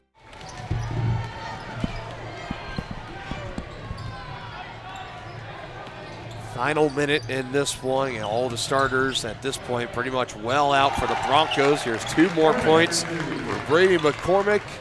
He's got 3 coming off the bench. Chieftains still running some of their starters out there, and Lachlan McRae needs a bucket here, and he gets it, so that'll keep the double-digit streak alive for his 11th straight game in double figures at 11. However, looking like it's going to be a season low with point totals. The previous mark was 15, in which he scored in a home loss against the Baldwin Bulldogs. Well, he's been guarded most of the night. Yeah. 3 on the way, and it's good. Looking almost effortless there for Braden Brenner. Yeah, by Jackson Bruce has been on Lachlan most of the night. So. Pretty clear the Broncos came in with the game plan. If we're going to shut down 23, force somebody else for the Chieftains to beat us, and quite frankly, it's been like that all season. You slow down McRae, it's been really tough sledding for the Chieftains to make something else happen. That is going to do it in this one. Final score, 66-36. Broncos with the win. 66, 36. And the Spring Hill Broncos now winners of 3 of their last 4. They move to 6-4, 5-2 in Frontier League play. Chieftains 2-9 overall and lose their 7th straight against a Frontier League opponent. Losers of back-to-back games. They finished this 3-game week 1-2. We'll be back at the Brothers Market post-game show. Announce our County Road Brewing player of the game. Goes to our coverage here. Get you set for the girls' game. That'll be coming up in about 15, 20 minutes or so here. Don't go away. More coverage here on Talking Sports Live when we return. Shop local and save at Brothers Market in Tonganoxie, where we treat you like family. Brothers Market has great everyday deals throughout the store. Enjoy fresh cut steaks from the meat department, the freshest fruits and vegetables from the produce aisle, and savor the flavors from the bakery. Check out their weekly ad to get the best deals on what you need. From apples to aspirin, Cool Whip to cool crisp lettuce. Brothers Market, open daily. Learn more at shopbrothersmarket.com. First State Bank and Trust is with you wherever you are with complete online banking. Cheering on the Chieftains once again? Why not pay your bills online? Waiting on your kiddos to get out of school? Seems like a good time to make a transfer. Or how about making a deposit from here? Back in the gym for another night? Why not get an e-statement while you cheer on Tongi? And of course, at First State Bank and Trust, you can always bank from right here. Come on in and see us and get your very own Chieftain card. To learn more about all the great ways to bank with First State Bank and Trust, go to firststateks.com. Charlie was born at LMH. We had a great team of nurses. Not only did they check in on us regularly, they always asked if we had questions, always made sure that we understood what was going on. I cannot say enough wonderful things about the labor and delivery, family birthing, and mother baby care team at LMH Health. We had to put our entire trust into their hands, and just everyone was so friendly and so supportive. For projects big or small, Southern Star asks you to always call 811 before you dig. It's free, easy, and keeps our community safe. After calling 811, a professional will use paint or flags to mark buried utility lines within a few days. And calling 811 is the law. Hitting underground lines can disrupt utility service and cause serious injury. Safety is in your hands. Every dig, every time.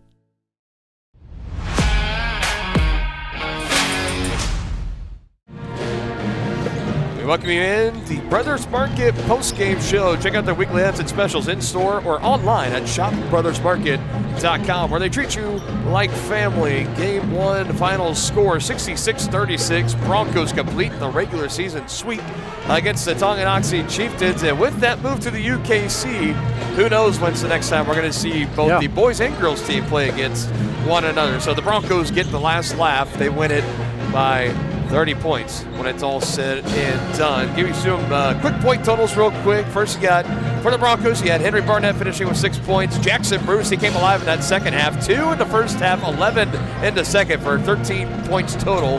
2 for Jordan Miller, 11 for Eli Hedrick.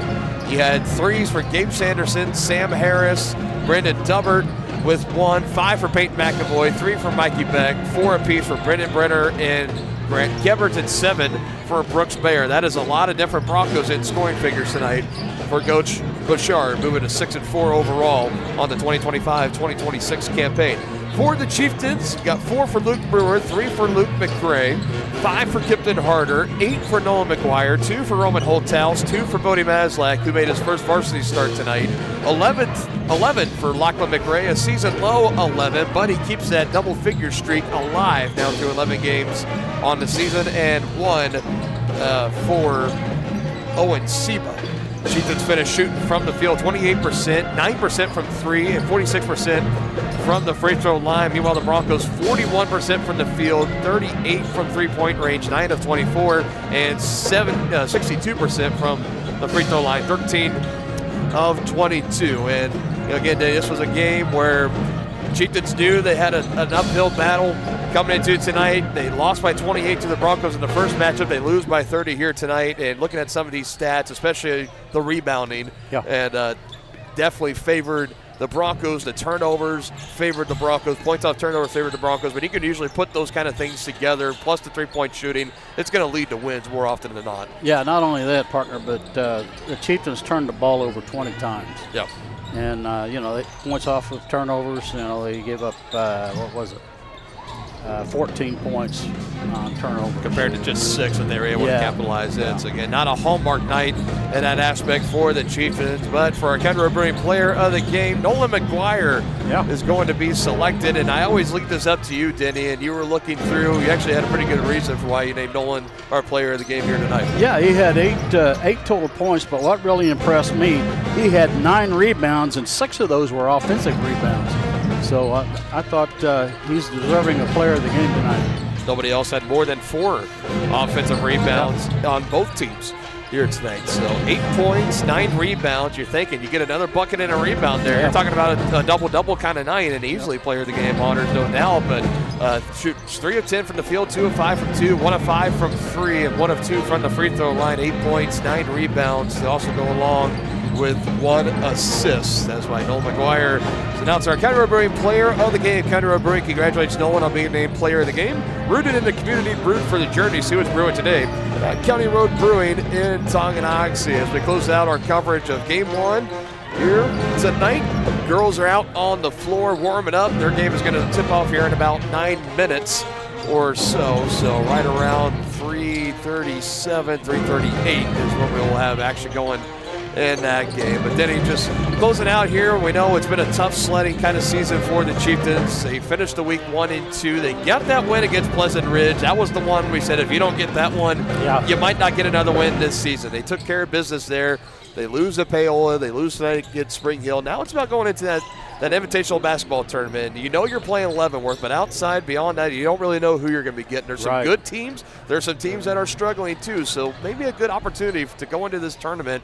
And the Chieftains, if they can snag a win or 2 out of the Tongi tournament, I think you could really consider that a win. Yeah, especially on the home court. They have the opportunity to do that. So hopefully they can right the ship here next week. So again, that'll be Thursday night at 7:30. That is when they will start their first round action against the Leavenworth Pioneers. That is when we will see Coach Simmons' squad next. We're going to see Coach Eckert's squad coming up here when we return as we exit out of the Brothers Market post-game show, going to the SNS Body pre-game show. We get you set for Game 2 tonight. The Lady Chieftains and the Lady Broncos. Got that for you coming up here in a little bit. More toppings, more taste, more value. Gambino's Pizza. You're gonna love it. Taste mouth-watering flavors in our new chicken bacon ranch pizza. Bring a crowd to feast on our 11 toppings mobster pizza. Pizzas with quality meats and a 100% real cheese, like our triple tasty seasoned sausage cravers pizza. Try favorites like pastas, calzones, sandwiches, appetizers, salads, and desserts. More toppings, more taste, more value. Gambino's Pizza. You're gonna love it. For projects big or small, Southern Star asks you to always call 811 before you dig. It's free, easy, and keeps our community safe.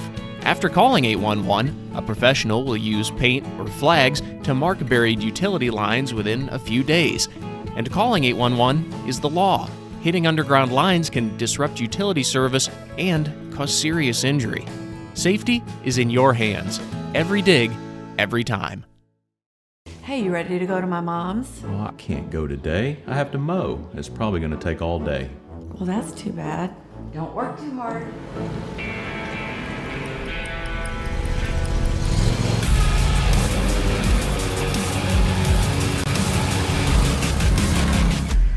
Dixie Chopper. Speed when you need it.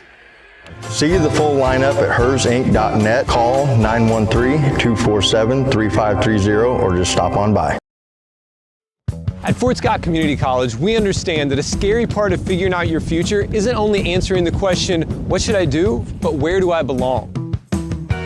Maybe you belong here, studying animal science or learning about farm and ranch management.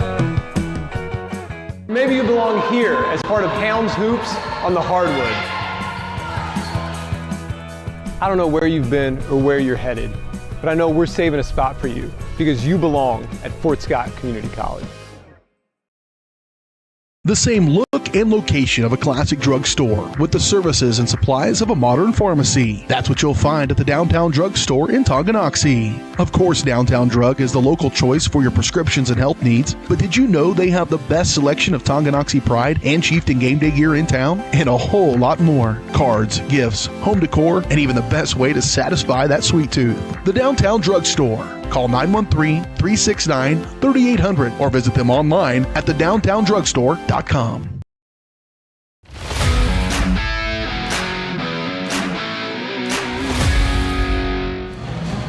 Welcome back in the S&S Body pregame show. Since 1972, S&S Body Shop has been the place to go to in Tonganoxie for auto body and repair work. Get your ride back in the game. Learn more at snsautoandbody.com or call 913-369-3193 to schedule your appointment today. Dylan Funk, Dennis Drennan here live at Chieftain Arena. The boys game in 66-36. Broncos with the win. That takes us here to the girls matchup. The Lady Chieftains now number 9 in Class 4A, 7-3 overall, 4-2 in league play. They're coming in tonight feeling pretty good on a 2-game winning streak and wins in 4 of the last 6. They had a win on Tuesday at Paola, 58-26. They really set the tone in that one. It was a 17-4 first quarter where they outscored the Panthers in that first quarter, and from there it was really no looking back. The majority of the starters were out of the game by the time the fourth quarter came around. This is their second matchup of the season against the Spring Hill Broncos. They won back at Spring Hill on December 16th, 52-42. And in that win, as we welcome Dennis Drennan back into the booth, that last win at Spring Hill, Denny, we've talked about all the first for this team, right? It was their first team win against the Spring Hill Broncos when they last met back on December 16th. Now they come into tonight looking for their first ever sweep of the Lady Broncos. Should be a lot of fun. Yeah, like you said, partner, maybe the last time we see them. Might be the last time, so you might as well get the final laugh and get the sweep on there too. That'll be a nice notch on the resume for Coach Eckert and this squad. That'd be sweet. As for the Broncos, they come in 4-5 overall, 2-4 in Frontier League play. This is a team that made it all the way to the state semifinals, or at least the quarterfinals, a season ago in Class 5A.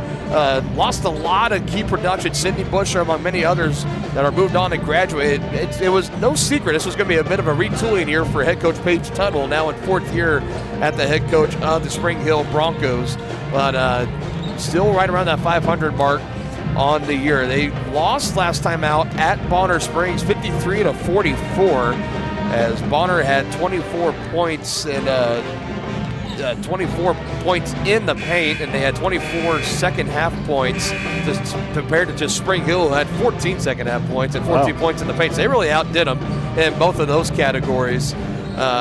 Spring Hill, they swept last season, but obviously in danger of getting swept this season are the Broncos. And this will be another key factor for the Chieftains, trying to stay in the mix, because you're looking at the Frontier League, you got Eudora, you got Ottawa. Those are your front runner for the title right now. The Chieftains have lost to both of them. Those are their 2 league losses. But if you come in here, continue to play well against these other teams, you get a sweep tonight against Spring Hill, and you continue to stay in a race for a regular season title. Right.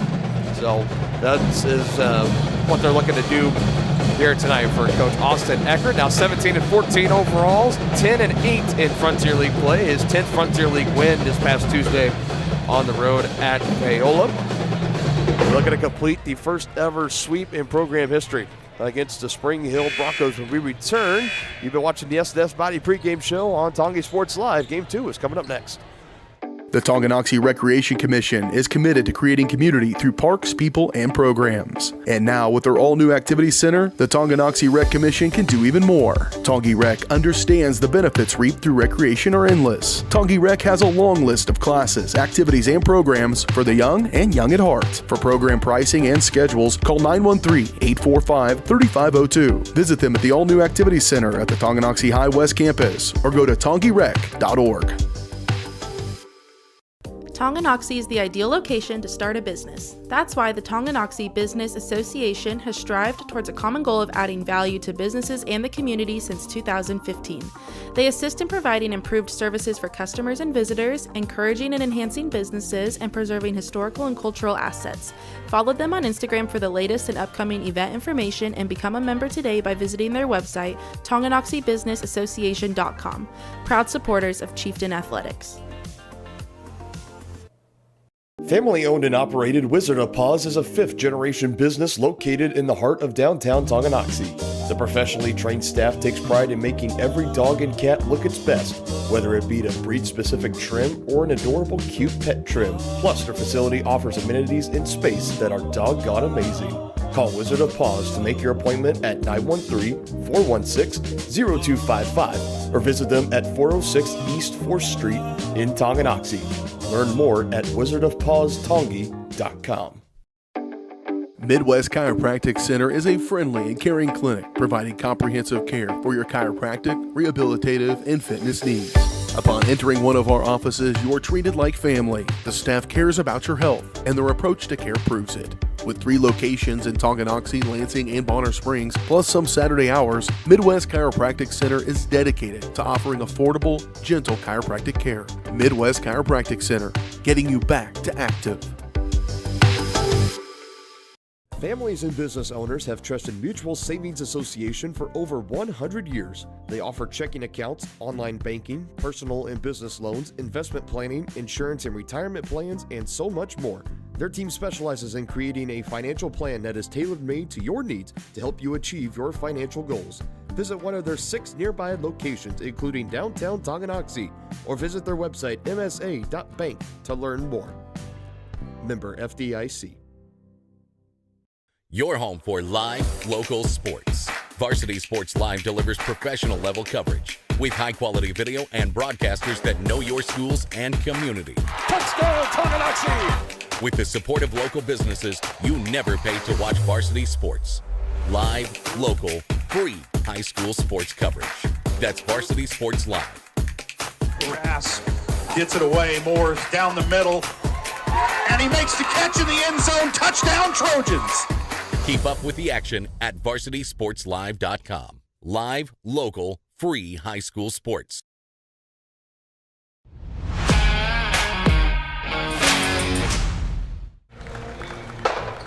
Now time to send it down for our Crookham Construction starting lineups, performing a wide variety of concrete construction and special project services throughout the area. Find more information at crookhamconstruction.com. Number 12, 5'10" senior, Aubrey Madden.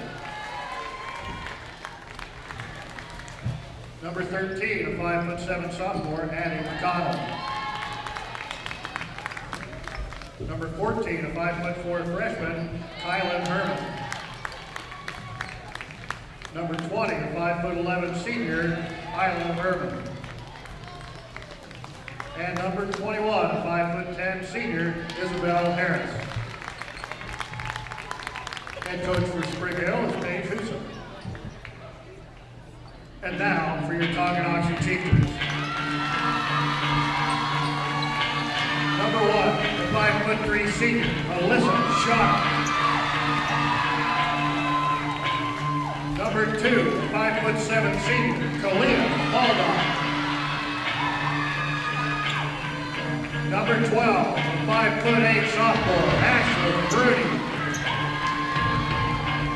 Number 22, 5'2" senior, Jayla Herrera.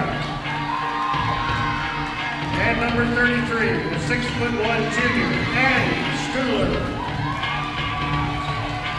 Head coach for the Chieftains, Austin. So can't confirm for the Chieftains, no changes in their starting lineup tonight. We saw Coach Simmons make a slight tweak in game 1. Coach Eckert going to stick with his same 5 that's been working all season as you've been watching the SNS Body pregame show on Tonganoxie Sports Live. Chieftains trying to get a win, continue to climb the rankings in 4A, now sit at number 9. They are just a spot away from being a potential host in a sub-state semifinal game, Denny. Top 8 teams get a home game. They're at number 9 right now on the outside looking in. Still qualifying nonetheless.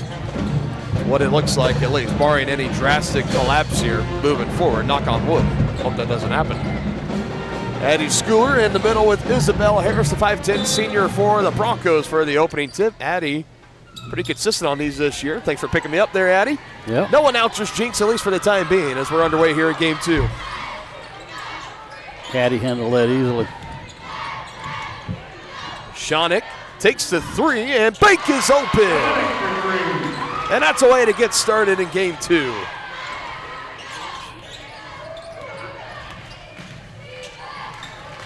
Chieftains in a man-to-man. And right away, a foul comes in, the first on Jayla Herrera. Chieftains beat these Broncos by 10, 52-42 back in December, and a really big part of it was a third quarter where it was Addie Schooler that scored 10-plus points, and the Chieftains just outran the Broncos in a first half that was really competitive back in that one. So it'll be interested to see if things stay the same here in game 2 as a long shot is put up. It's a long range 2, I believe, for Isla Herman. Well, it's a 2. It's a 2, but I thought Isla Herman made that last shot, but they said meter. So we move along as the 3 for Herrera is no good. And a rebound there by Addie McConnell. I'll usually hear the PA announcer almost put out 3 different names on a two-made basket, but here we go. Drive through some contact. Isla Herman can't finish, and a rebound right to Ashlyn Bruni. Put together a season high in rebounds and assists on Tuesday, 7 and 5 at Paola, and a turnover here for the Chieftains. Yeah, Addie had that ball too low. She should have kept it up. Low-hanging fruit easily taken by Spring Hill. Now back on the attack, looking for a lead, but an offensive foul is going to be called. And that's going to go against Aubrey Meter. As Herrera hit the deck. And now one team foul apiece. Coach Eckert coaching his team over there from the bench just continues to do a really great job at the helm. Meanwhile, Paige Tuttle, 4th-year head coach for the Broncos, 53-24 overall, 34-7 in Frontier League play. The Broncos, in her time, have been one of these standards, top standards in the Frontier League as they go underneath. 3 different Broncos hit it. It's last off of Addie Schooler, and that's going to be turnover number 2 in this first quarter for the Chieftains. Yeah, the Chieftains tried to force that inside. There was really not a window. As Chloe Hendrickson is going to be checking in at the next stoppage for Tonganoxie. Herman trying to go through Bruni, just off the glass. Good defensive contest by Ashlyn Bruni. Yeah, she did a nice job. She just went straight up and contested the shot. No easy task. Isla Herman is last year first team all conference selection. They're going to call a foul there. Must have been on the body because that was a clean block.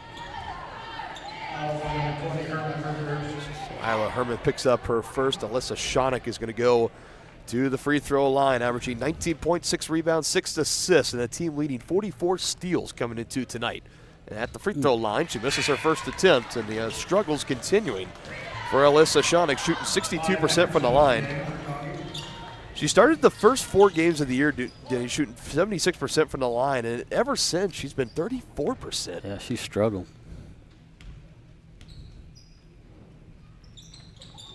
Gets the second one to go. She's got 4 early here. She had a season-high 15 made free throws in a tournament game back at Garden City as Better knocks that shot down too. Ties us up at 4. So to get to that point for Alyssa, you know she can make the free throws. Oh, I yeah. think it's more of a mental aspect, just a Oh, mental yeah. block It she's is. trying to work through right now. The commit going to be going to play ball at Tabor College as it'll stay at this end with the Chieftains tied at 4. Where's Tabor located? I'll have to look and tell you that. I would, somewhere here in the Midwest, I would imagine, somewhere around like your Iowa or Nebraska, maybe. like somewhere up there. That feels right to me at least, but Tabor College is one of those few that don't come around very often against Johnson County. So I don't know, as the Chieftains turn it over for a 3rd time, and now the Broncos a chance for the lead. Yeah. Open look, Schubert gets a little closer, and she knocks it in through some contact. Went right at Schooler. Got it over.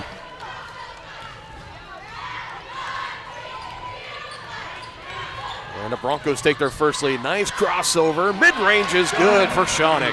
Nicely done by Alyssa there. Apologize about the picture cutting in and out there, folks, as now the Broncos will turn it over for the first time. Schoenig weaving her way up through Euro step. Just can't get the roll.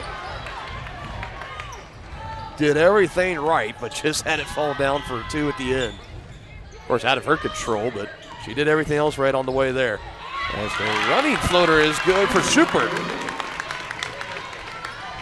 Really likes driving there on that right side. That's where she's collected all 4 and puts the Broncos back up by 2. Schoenig passes off. Kalia going to Schooler, and another pass inside that's denied. That pass has got to be a little wider than that. Now a 3, it's on the way, and it's off, and Schoenig wisely will let it go out of bounds. That last 3 missed by Aubrey Meter. Honorable mention all-league selection last year as a junior, now the 5'10 senior. One of the key contributors and returning players from a season ago for Coach Tuttle. As we'll have Adeline Johnson in, Chloe Hendrickson, Kaylin Weehee, Ashlyn Bruni out there with Alyssa Schoenig, the 5 for the Chieftains. Just 2 starters on the floor right now for the Chieftains. Hendrickson gets by 1, puts it up, but it does not fall. And an offensive board collected by Schoenig, just can't finish. Good rebound by Alyssa, just couldn't get it to fall.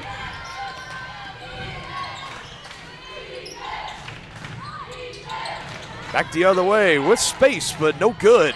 And another rebound collected by Bruni. No, it's a jump ball. And it'll stay down here with the Broncos. Getting tied up there with Kylan Herman. Had a defensive masterpiece in the first matchup with the Chieftains, and that's just an easy entry into Isla Herman, and she gets on the board. I don't think Coach Eckert's going to be too happy with that. Probably the easiest bucket in the paint that Isla Herman has had all season long, and a foul on the Broncos and Isla Milas. 5'5" junior, averaging 1 and 0 coming into today. 1 point, 1 rebound, no assists. Picks up foul number 1. Bass guitar is live and well over in the band section. Not sure if you guys heard that back at home or not. The Broncos with a 4-point lead, 10-6. A little over 2.5 to go in this first quarter. Schoenig, multiple, 4 purple jerseys around. Now leaves Hendrickson open. Just can't knock the 3 ball down. And a board is going to be controlled by Aubrey Meter. But a takeaway. How about that? Defense can't end in offense. And a foul call.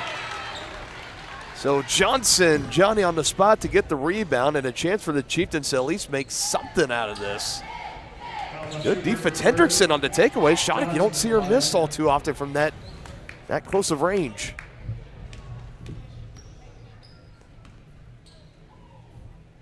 As Adlin Johnson knocks down her first free throw. That was the first foul of the game on Isabel Harris. Or, pardon me, Kaylee Schubert. Chieftains still with just 2 starters on the floor with Addie Schooler and Taylor Herrera. Johnson, little short, but gets her own miss. Has it taken away. Goes right back to the Chieftains. Schooler, skip pass, Johnson. Can't get it to go. Weehee inside. Now she'll go to the free throw line. Chieftains doing a great job on the offensive boards.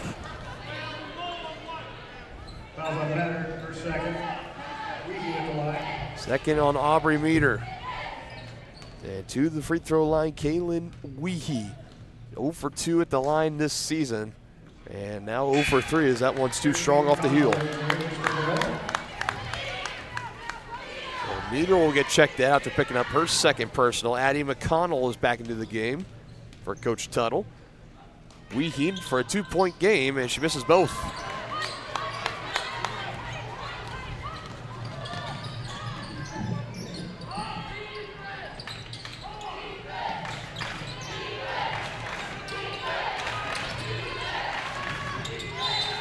Foul and a reach in is going to go against the Chieftains. Is it Herrera or Hendrickson? They got it. Hendrickson for number 1 on her. Second team foul for the Chieftains.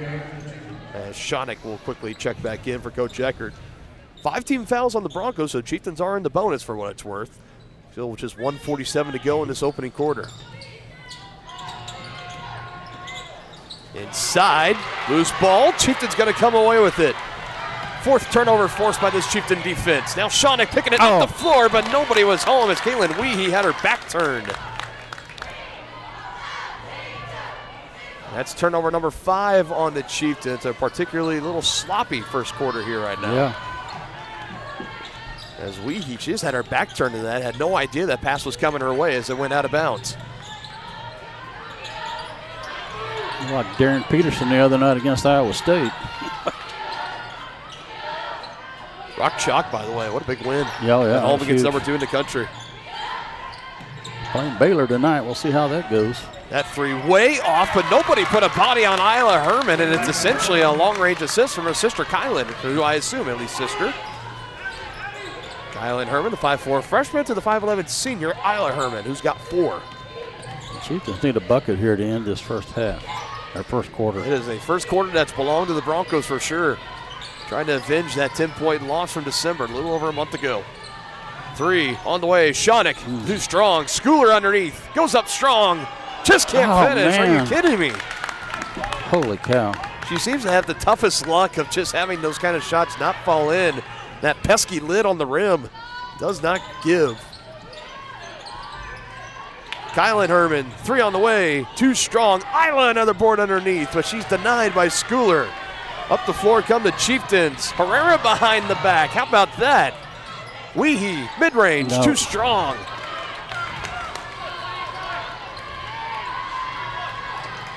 Under 10 to go. Chance for the final shot for the Broncos. Isla Herman, 3.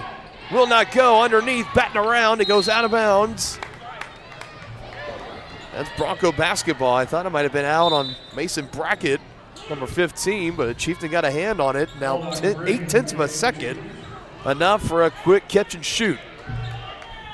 See, the Broncos just want to test the inside. They do it to Herman. Good if it goes, and it does.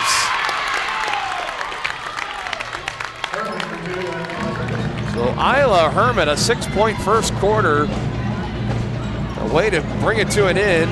Has her team up 14-7 as we head to the second here. You're watching Lady Chieftain basketball on Tonganoxie Sports Live.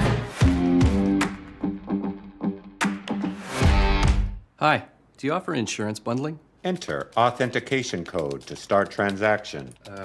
Where would I get the code? Please enter code. Okay. Sometimes humans are just more helpful. Wrong. Let's talk about bundling and see if there are other ways for you to save with a super check. That sounds great. Here, take a look. Farm Bureau Financial Services. It's your future. Let's protect it. Contact Farm Bureau agent Tex Vandervoort in Tonganoxie today.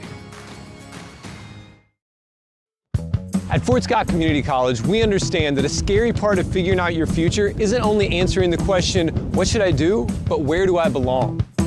Maybe you belong here as part of Fort Scott Community College's John Deere Tech program. Maybe you belong here as part of the perennial playoff-bound Greyhound baseball team. I don't know where you've been or where you're headed, but I know we're saving a spot for you because you belong at Fort Scott Community College. Chieftains some work to do in the second quarter. They open down 7, 14-7 to be exact, to the Spring Hill Broncos. Dylan Funk and Dennis Drennan. Chieftains looking to sweep the Broncos for the first time ever with the win here tonight. It's going to be a come-from-behind effort. You get Addy posted up here. Go to Baldock. Passes back out to Shonick, who is calling for it. Going to try to drive in, and a foul will be called on Kylan Herman. And Kylan Herman will pick up her first foul. And for the young freshman, 5'4" freshman, Kylan Herman, she was tasked with shadowing Alyssa Shonick for a good portion of the first matchup in December. She did an exceptionally great job. I was pretty impressed, as Herrera's three is up and no good. And right on cue, Kylan Herman with the rebound. Herrera hits the deck. Meter with the shot that's no good. Another offensive board, 2 in a row, and the put in is good. Isla Herman is having a night right now. 5 rebounds and now 8 points. She could close out this first half with a double-double potentially, Denny. Yeah. Chieftain ladies giving up too many second chance points. All-state honorable mention 2 years in a row. All-league first team last year for the returning 5'11" senior Isla Herman. Another empty miss here for the Chieftains. They were not down by 9 at all in the first matchup. A change of script, perhaps. How much a difference a month can make. Yes, it can. In between matchups, as that will stay at this end. It's been exactly a month. December 16th to now tonight, January 16th. As a chair, the only casualty in that last loose ball. Helped up there, athletic director Josie Eastis right there. Got Padfield checking the chair out now, make sure it's all okay. Athletic trainer here. No, I'm just kidding, of course. Under 10 on the shot clock. Herman with the handoff to McConnell. McConnell, her three's on the way. Good look, but it's no good. And an Addie Schooler rebound. Chieftains need a bucket here. 3 points. 6 of the 7 belonging to Alyssa Shonick, and that 3 from Bruni's no good too. Another rebound for Meter and another deflection for Herrera, already a couple for her. It will still be Bronco basketball. Got a good collection of some Bronco fans right here in front of our setup tonight. They're going to be loud and energetic, no doubt about it. Usually Bronco fans, one of the better traveling fan bases in the Frontier League. Even in the elements. I know it was snowing when we arrived here. I don't know if it's snowing anymore, but there was a lot coming down. Meanwhile, loose ball, and the Chieftains are going to come away with it. Turnover number 5 for the Broncos, or takeaway number 5 for the Chieftains, however you want to look at it. Need points, trying to cut into this 9-point lead. Herrera a little too strong. And the Chieftains just aren't getting any offensive rebounds now. Meter trying to go coast to coast, and she will not go. Another offensive rebound, and the putback no good. Schooler will end that possession. That was an offensive rebound for Isabel Harris to try to go up and under with the left hand. It was a little off. And Kylan Herman continuing to guard Alyssa Shonick. We'll have Keely Rodden checking in at the next stoppage for Spring Hill. Another pass inside to Schooler, and it's just not working in this first half for the Chieftains. No, they're not getting good passes in there. They're not getting it to where Addie can handle it cleanly. That's a clean strip by Shonick. It'll go out of bounds. It stays at this end. Just getting a hand in there as Kylan Herman tried to put up that free ball, but instead an inbounds play will be coming. Shonik, the leader on the Tongi team, 44 steals, one of the best in the Frontier League and all of 4A as well in that category. Yeah, I bet. Rodden, long two, no good. Rebound by Boldock. Shonik, couple of defenders. She passes back to Bruni. Tracks it down, hands to Herrera, goes around a screen. Jayla Herrera out of control. It goes out of bounds, undeflected, and that'll be Bronco basketball. Yet another turnover, making number 7 of the game for Tongi. Forgettable first half so far for the Chieftains. I would argue a large part of the 7 turnovers, too. A team that usually takes pretty good care of the basketball. Only average about 13 turnovers a game, already 7 in this first half. Another offensive rebound, and it leads to 2 more points for Isla Herman. You're going to have to put a body on her as this game goes along. She's got 10 of the 18, and a timeout on the floor taken by Coach Eckert and the Chieftains. And it's a 30-second timeout, and we will take it with them here. We'll be back with more Chieftain basketball coming up on Tongi Sports Live. When it comes to rehabilitation, despite what you're told, you can choose where you want to go. Physical Therapy Solutions in Tonganoxie is independently owned, allowing them to work with all doctors and insurance companies to ensure a smooth transition. They offer cutting-edge technological therapy treatments like focused shock waves and deep tissue laser therapy for more precise care to acute and chronic injuries. Contact Physical Therapy Solutions today and let them help you. Visit ptsolutions.ks.com for more information.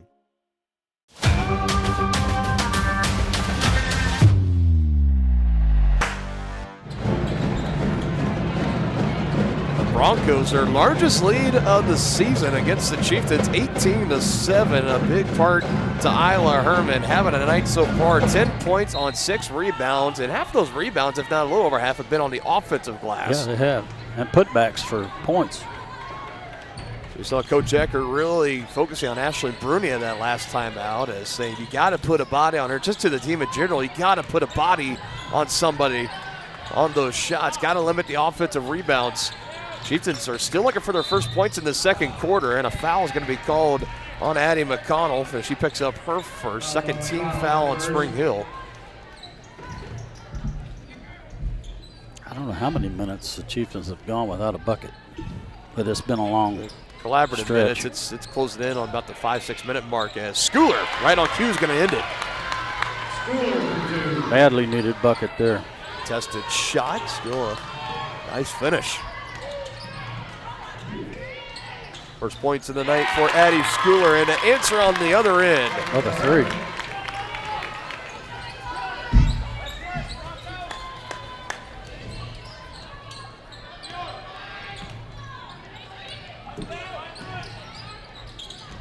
Rooney over Meter off the side of the backboard. Rebound taken by Addie McConnell. Another deflection, getting into the passing lane, Jayla Herrera. She's going to get a clean steal one of these times. I can feel it. Schubert will check back in, and coming out will be McConnell. Peter will inbound, looking for options. And she finds, freshly into the game, Kaylee Schubert.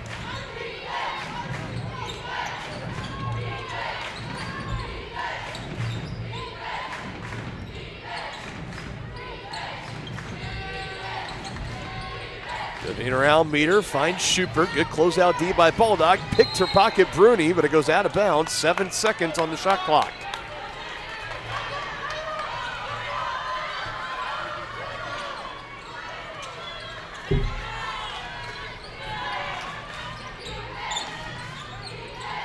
Isla Herman passing back to Meter. Shots on the way, no good as time was expiring. Another offensive rebound for Isla Herman, and the 3 is no good. And eventually Baldock will take this last point. 2 Broncos hit the deck on that last tip out. Chieftains back the other way, and it's Ashley Bruni who's going to get 2 points.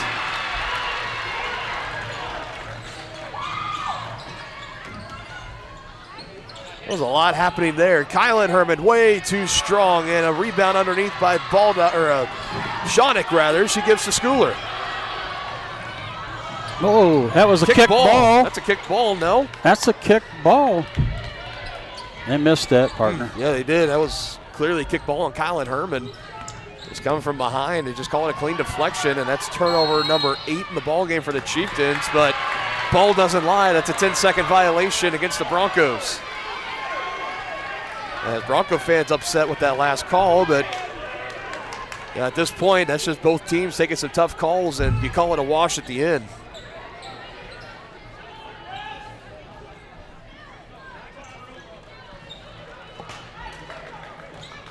Ooh, that was a lot to go on there. Bronco fans here still very upset on that last call.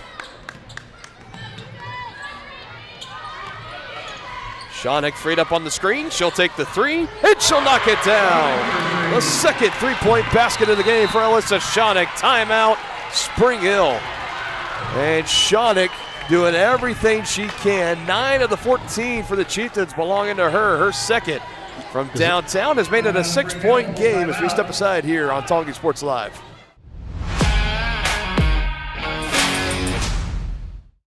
The same look and location of a classic drugstore with the services and supplies of a modern pharmacy. That's what you'll find at the Downtown Drug Store in Tonganoxie. Of course, Downtown Drug is the local choice for your prescriptions and health needs, but did you know they have the best selection of Tonganoxie Pride and Chieftain Game Day gear in town? And a whole lot more. Cards, gifts, home decor, and even the best way to satisfy that sweet tooth. The Downtown Drug Store. Call 913-369-3800 or visit them online at thedowntowndrugstore.com. Your home for live, local sports. Varsity Sports Live delivers professional level coverage with high quality video and broadcast.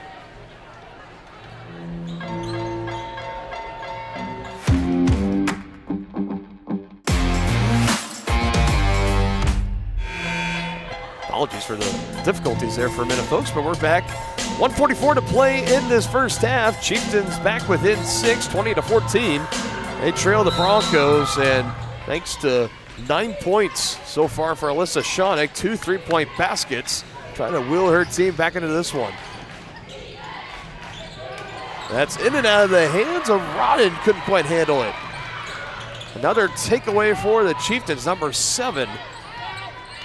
Looking to cash in for points on the other end. Finds Herrera with space. 3 will not go. So the younger fan section on the far side, you could tell they thought it was going to be a 3 ball. They got up and on their feet, really excited. Rodden inside finds Isla Herman. 3 different defenders, and it's Bruni that knocks it out of bounds. It'll stay at this end.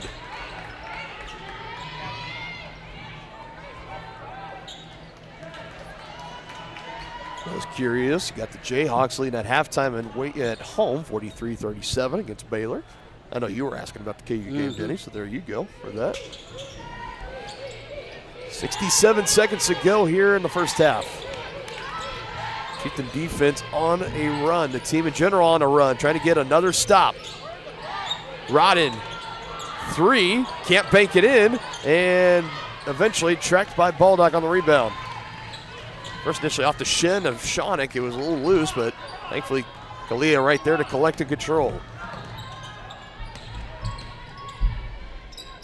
Herrera, space again, 3, yes! And another big 3 for the Chieftains, and down by 10 plus are now back within 3.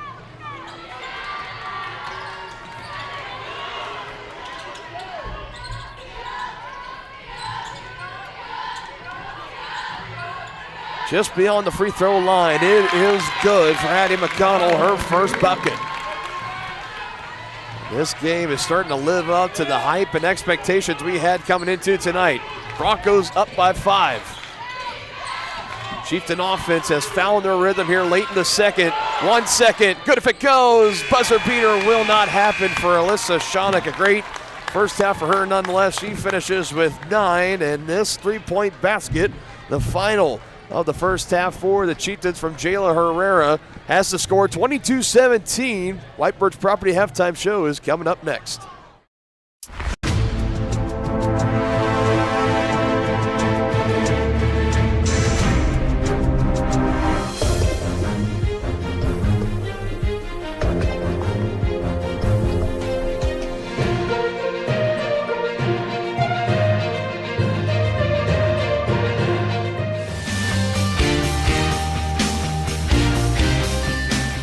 For a winning team, contact White Birch Properties, the real estate MVPs. Tonganoxie is the ideal location to start a business. That's why the Tonganoxie Business Association has strived towards a common goal of adding value to businesses and the community since 2015. They assist in providing improved services for customers and visitors, encouraging and enhancing businesses, and preserving historical and cultural assets. Follow them on Instagram for the latest and upcoming event information, and become a member today by visiting their website, TonganoxieBusinessAssociation.com. Proud supporters of Chieftain Athletics. The Tonganoxie Recreation Commission is committed to creating community through parks, people, and programs. And now, with their all-new activity center, the Tonganoxie Rec Commission can do even more. Tongi Rec understands the benefits reaped through recreation are endless. Tongi Rec has a long list of classes, activities, and programs for the young and young at heart. For program pricing and schedules, call 913-845-3502. Visit them at the all-new activity center at the Tonganoxie High West Campus, or go to tongirec.org. Family owned and operated Wizard of Paws is a 5th-generation business located in the heart of downtown Tonganoxie. The professionally trained staff takes pride in making every dog and cat look its best, whether it be a breed-specific trim or an adorable cute pet trim. Plus, their facility offers amenities in space that are doggone amazing. Call Wizard of Paws to make your appointment at 913-416-0255 or visit them at 406 East 4th Street in Tonganoxie. Learn more at wizardofpawstongi.com. Your one stop for beauty and relaxation. That's the Beauty Bar, Salon, and Spa in downtown Tonganoxie, offering services for men's and women's haircuts, facial waxing, tanning, makeup, bridal services, and more. Their team is dedicated to providing a memorable experience for each guest. From vibrant styles and colors to soothing massages, they have everything you need to look and feel amazing. To make an appointment, call 913-347-2957 or visit them at 414 East 4th Street in Tonganoxie.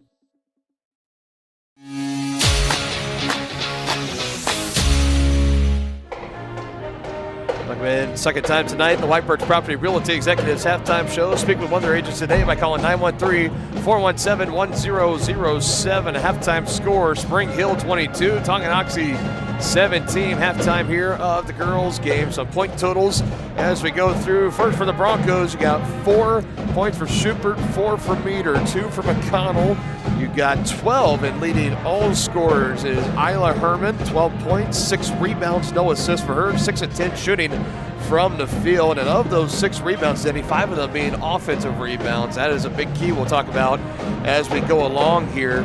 Broncos shoot 35% from the field, 0 for 10 from 3, and haven't shot a free throw yet, so 0% from both of those marks. For the Chieftains, you got Alyssa Shawnick leading the way in scoring, 9 points for her so far with 2 rebounds, shooting 3 of 9 from the field and 2 of 4 from three-point range. 2 for Ashley Bruni, 3 for Jayla Herrera, 2 for Addie Schooler, and 1 for Adlin Johnson. Chieftains finished that first half shooting 26%. 6 of 23 from the field, 30 from downtown, 3 of 10, and 33 from the free throw line, 2 of 6. Any other stats that are jumping out to you, Denny? Yeah, the rebounds, like you talked about, partner. The offense, the Chieftains are getting out rebounded on the offensive boards, 9-5, and total rebounds looks like they're being out rebounded by 6. So I'd say pretty much that's the difference in the game right now. Second chance points, not as bad as I thought it would be. Let's see here.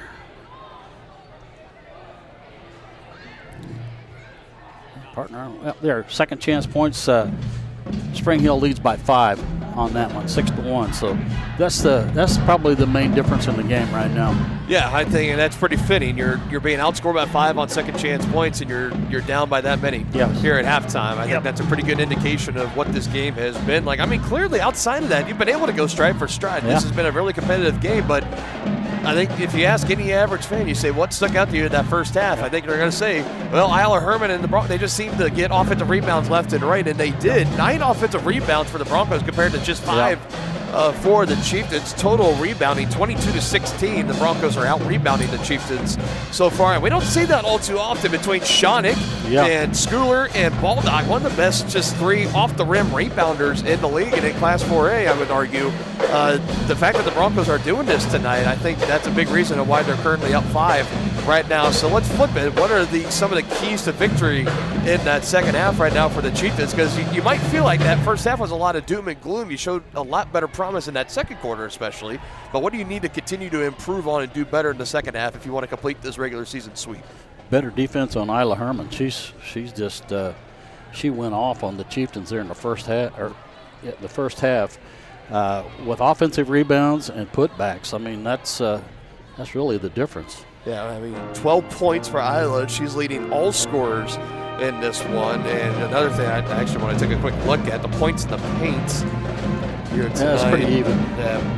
Yeah, it is pretty even. So, 10-12. 12, Chiefs actually outscoring by 2 in that margin. I was thinking with the majority of those points for Herman coming into paint, I thought maybe that margin would be a little more in favor of Spring Hill. Those points in the paint for Spring Hill were almost all Isla Herman. Yeah, and second chance points is where those fall into as well. So, but I'm there with you. I think with the 3-point shooting, you've had 2 for Shawnick. You had that 1 there towards the end, the final shot in the first half by Jayla Herrera. But outside of that, I think you got to find a way to open up down inside. And they've been trying to get the ball down low to Addie Schooler, and it has not been working. Of the turnovers committed in that first half, I had them in the books for 7. Let's see what the official scorekeeper gave them 8, so I was off by just 1. Of those first half turnovers for Tongi, 5 or 6 of them trying to get it down inside to Addie, and it was just knocked out of balance. Good defense by Spring Hill. Give them kudos there. But you got to find a way to get Addie going, because finishing with 2 points in the first half is not going to cut it. Jayla Herrera with 3. You need her to get the production up going in the second half too. I think if you get those things to happen, limit the offensive rebounds in Isla Herman just in general for the Broncos, you got a good chance. It's still anybody's ball game. You're only down 5. You're not down 15 or 20. You're down 5. And I think you clean those things up, get those things going, I think you're going to be all right. Right, 2-possession game. But I think you're right, partner. We need to get Addie Schooler involved more. I mean, the ball's going to have to go through her. She's going to have to get more touches here in the second half.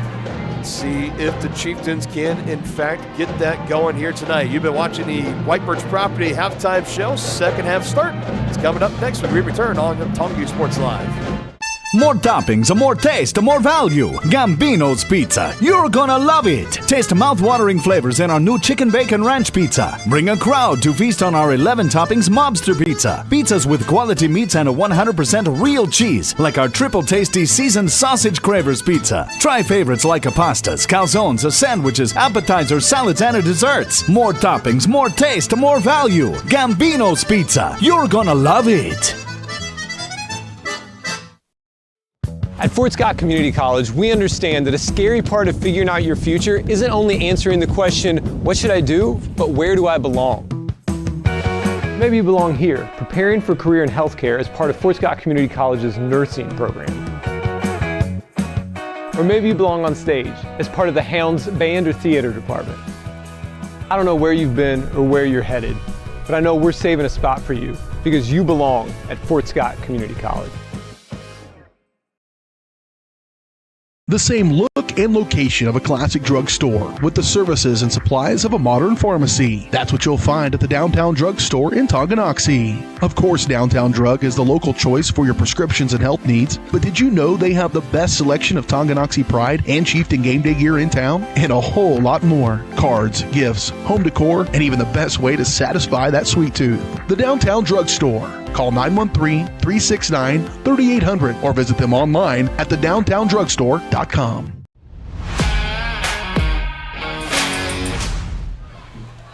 Ready for the start of the second half. Good time to remind everybody, Chieftain Athletics tonight presented in part by Genesis Christian Schools. Have you heard of Genesis Schools? Located in Tonganoxie, Genesis educates students in preschool through 5th grade. Genesis offers smaller class sizes, individualized instruction, and a Christian worldview.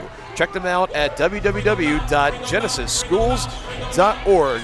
Also by Kansas City, Kansas Community College. Whether you want to take classes in high school or after graduation, KCC is in your backyard. Your backyard? My goodness. Check out how college can help you today at kckcc.edu. I can't blame that on the KU education system. I don't know what that was. Pardon me. We are rocking and rolling here into the third quarter. Should be a great second half. Broncos rocking a 5-point lead, 22-17 over the Chieftains, trying to split this regular season doubleheader between the two and what could be the final matchup between the Broncos and the Chieftains for quite some time, with Spring Hill leaving the Frontier League, going to the United Kansas Conference, playing like the Pacers, the Pipers, the Sotos, those kind of schools moving forward. Under 2 on the shot clock, and put up and good. That was a prayer answered right there. That's exactly what it was there for Kylan Herman. If the Broncos are going to be making those kind of shots tonight, it just might be their night for a win today. No kidding. That was incredible. There you go. Schooler take it. Hasn't been able to go to work a lot tonight. She passes out to Bruni. The mid-range is no good. Schooler with the board. It's knocked out of her hands by Isla Herman, and it'll stay here with the Chieftains.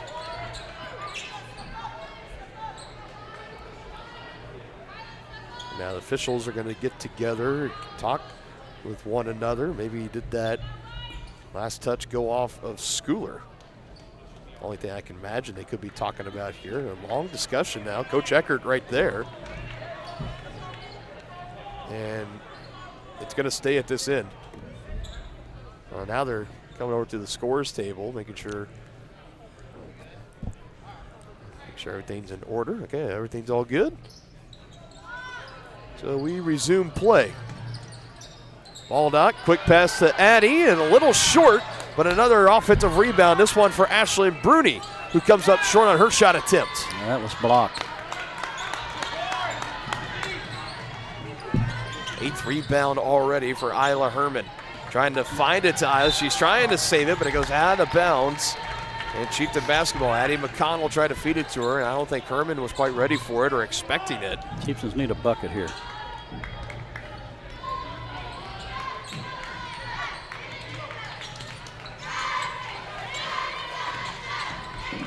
Jonick on the right side, and a chance to go to the line for 2. You need to see more of that the second half, partner. She needs to attack the rim. Second foul of the game on Isla Herman. Jonick 1 for 2 from the free throw line in the first half. Looking for point number 10, and she'll have to try to make it on the back end. Leading scorer for the Chieftains, 9 points at halftime. Leaving too many points on the line tonight. Everybody else with no more than 3. That was that Jayla Herrera 3. Well, Jonick is in double figures once again.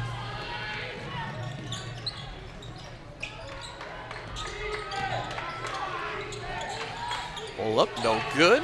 Easy rebound for Jonick. Last shot just off for Aubrey Meter.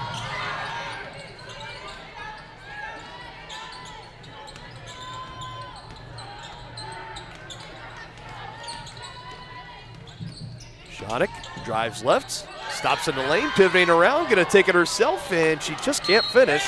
And I think she's going to get called for the foul. Frustration foul there. Yep. She will pick up her first. By the way, I think you asked me where Tabor College is Yes. at. Hillsborough, Kansas. It's in state. Okay. So I don't know why I was thinking the I-State to get it to Iowa, Illinois, any of those, but we'll be staying in state, going to Hillsborough. Now where Hillsborough's at, you might have a better idea than me, but might take another Google search at the next time out.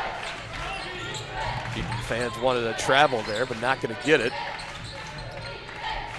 Broncos looking to build on this 6-point lead, 24-18, under 6 to go. Still plenty of ball game left in the second half. Rainbow 3, hard clank for Isla Herman underneath, jump ball, and that'll be Chieftain ball. That's a good job by Kayla Baldock there. Kalia and Addie McConnell underneath, Kayla. getting Kalia underneath, and it happens. I apologize, Kalia. You say a name so many times throughout the entirety of a season, you're bound to call them the wrong name or mess it up sometimes. It just happens. Looking for her third 3. Jonick just can't knock it down.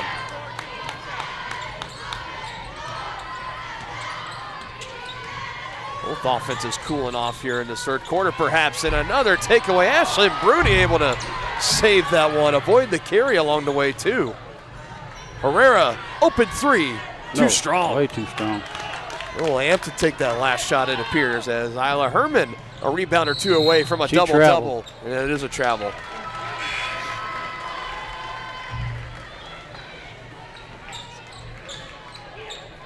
As Adlin Johnson will check back in for the Chieftains.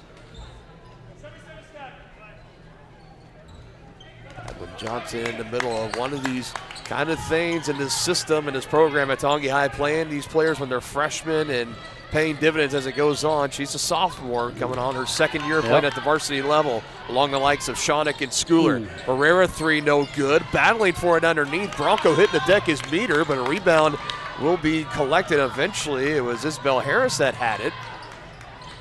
A couple of chances there for the Chieftains to come away with the board.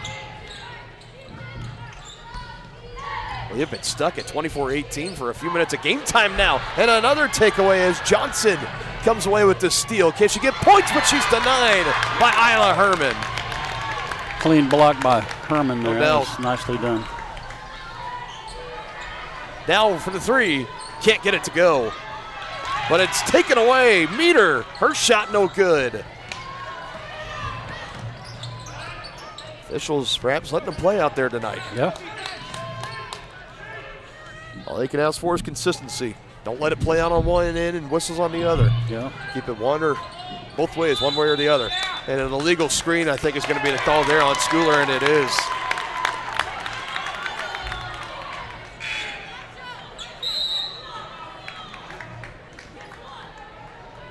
Much to the liking of some of the Spring Hill fans here in attendance. We've got a timeout on the floor, a full timeout. We step aside. 24-18, Broncos with the lead here in the third quarter. Your home for live, local sports. Varsity Sports Live delivers professional level coverage with high-quality video and broadcasters that know your schools and community. Touchdown, Tonganoxie! With the support of local businesses, you never pay to watch varsity sports. Live, local, free high school sports coverage. That's Varsity Sports Live. Grass gets it away. Moore's down the middle. And he makes the catch in the end zone. Touchdown, Trojans!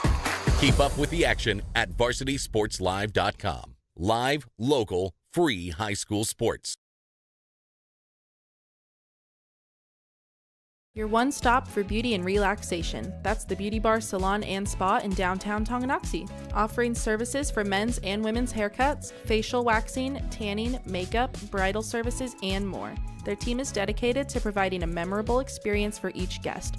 From vibrant styles and colors to soothing massages, they have everything you need to look and feel amazing.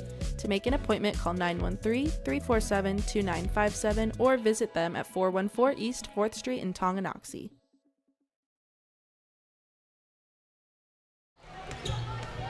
A timeout was taken there by Coach Tuttle. That'll leave the Broncos with 3 to go in the game. Chieftains still with 4. We've been stuck at 24-18 for quite some time here in this third quarter, approaching 3.5 to go. As both offenses are going to be looking for a spark. This one is thrown behind Herman, Kylan Herman, but able to track it down as she hands to McConnell. Back to McConnell, she goes, guarded by Shawnick. Shawnick almost poked it away from behind, would have been another steal. Inside, batted around. Chieftain defense is coming active. And a whistle and a foul. That's turnover number 5 on the Broncos, and quickly picking up the foul, Aubrey Meter. That'll be number 3 on her.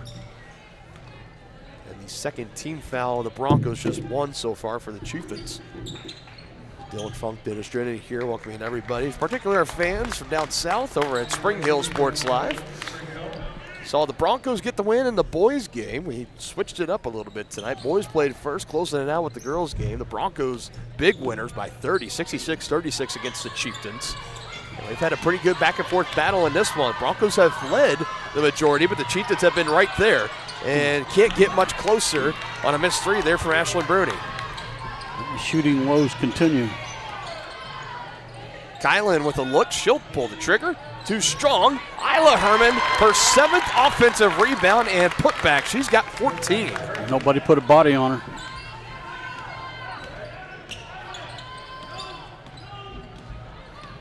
And those are easy putbacks too. As Isla Herman is closing in on a double-double. That last shot missed. A little too strong off the glass for Shawnick, but Connell on the rebound.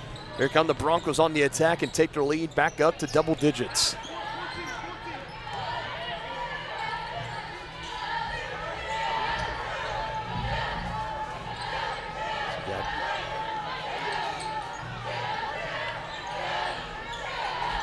London Cheatham with the ball now. She passes it off, leaves it short. Almost goes out of bounds, but Hendrickson able to save it. Trying to get some touches in the paint for Addie here. There we go. Trying to go to work on Isla Herman. Double team closes in. It's a travel.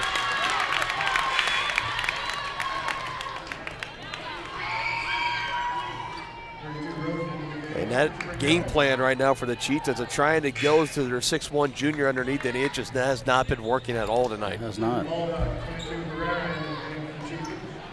And not much, to the fault of Addie necessarily. There's been some tough entry passes, but for Isla Herman on the defense inside, that's been a big reason, part of it too. Rooney and Hendrickson were both checked out those last pair of substitutions for Tongi.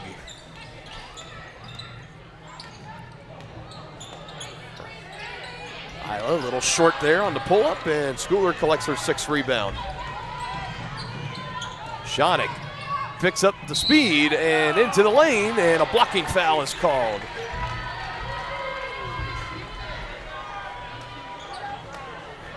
Got to hit your free throws, though. Yeah. You want to get back in this thing. You got to score when that clock is stopped. Rodden picks up her first foul. Back to the line for Shawnick. 2 for 4 tonight. And the first one rattles out.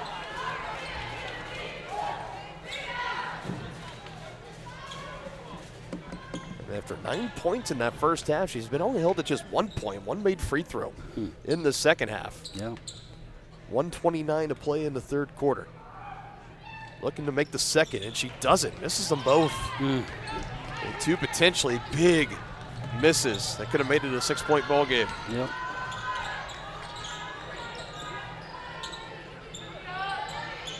Rodden waiting for Herman, gets it over Baldock. It's good for Isla Herman, continuing to have a night with 16.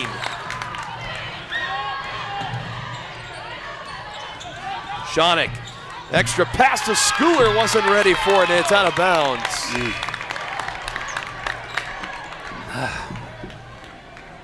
Turnover number 11 of the ball game for the Chieftains, and for Shawnick, questionably, Denny might have been better off just trying to take the 2 points there instead of passing it off. Well, no, the right thing to do was to pass it to Schooler. She had an open path to the basketball, to the rim, and she just wasn't looking. And you and I, we say it all the time as being teammates of Alyssa Sean. That's one of her things that make her, for teams like Tabor College that attracted her to her, is to finding those passing lanes when they're not even there yet, anticipating. So that last 3 is no good. So as a teammate, you just got to always be aware and ready for those passes to potentially come your way. Schooler just wasn't ready for it that last time, as it will still be Chieftain basketball. 21 seconds on the shot clock to work with. Yeah, Alyssa keeps those eyes up as she's dribbling the ball. That's what you need from your point guard. They scheme Herrera open, and it rattles in and out on the missed 3. And they're just having tough luck shooting. And by my count, there's the double-double for Isla Herman, 16 and 10 as she gets a defensive rebound. Over half her rebound totals, definitely over half of them, have been offensive tonight. She's been having a game as the 3 in the far corner is no good, but an offensive rebound tracked by London Cheatham. But it throws it away. Herrera got a piece of it. Now she gets knocked down by Rodden right at half court, and that'll stop play with 5.1 and a chance for the Chieftains to maybe scheme something up here on the inbounds and maybe get the final shot in this third quarter. They need it, down 10, 28-18.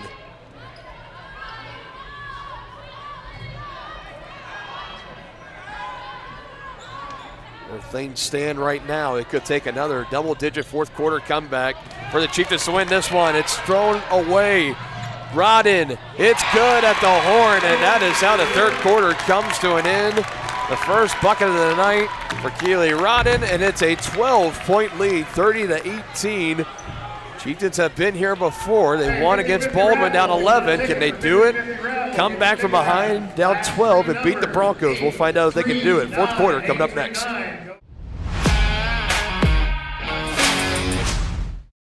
Does your roof have possible storm damage? Looking to get solar panels? Or is it just simply time to get it inspected? That's where Balmer Roofing and Solar come into play. Balmer Roofing has a combined 40 years of experience with JAF Master Elite and Emerald Pro contractors. The Balmer family and their team are ready to give your house a brand new roof or solar panels at an affordable cost with a 50-year warranty. Life has mishaps and they want nothing but your customer satisfaction. Let them prove why so many of your neighbors choose Balmer for their roofing projects. To schedule a free inspection, call 913-845-5252 or visit them online at balmerroofing.com. Inviting, connecting, serving, and growing. That's Grounded Coffee House in downtown Tonganoxie. Enjoy the best cup of coffee in town 6 days a week and pair it with freshly made from scratch pastries, muffins, cinnamon rolls, and so much more. Plus, check out their beautiful event center, Grace Hall. Perfect for your next gathering, celebration, wedding, and party. All profits go towards local and international charitable projects and organizations. Drink local, support local at Grounded Coffee House. Place your order for dine-in or carry-out at groundedcoffeehousetonganoxie.org. Start of the fourth quarter presented by Grounded Coffee House, serving great coffee with an even greater cause. You can check out their website and follow them along at Facebook to learn how you can help make a difference and to support at groundedcoffeehousetonganoxie.org. Chieftains are going to have to pick it up here if they want to get back in this game. Down 12, that's a for sure. 30-18. They have trailed the Broncos the majority of this game. And they've switched to a zone. Let's see if this works out for them. They had it within 5 going into halftime, but now down 12 to open up this fourth. As a three is on the way, too strong, and a rebound going to be taken by the Broncos. It was going to Herrera. It was ricocheted by McConnell over to Kylan Herman. Now another chance here for Spring Hill. 25 and counting on the shot clock.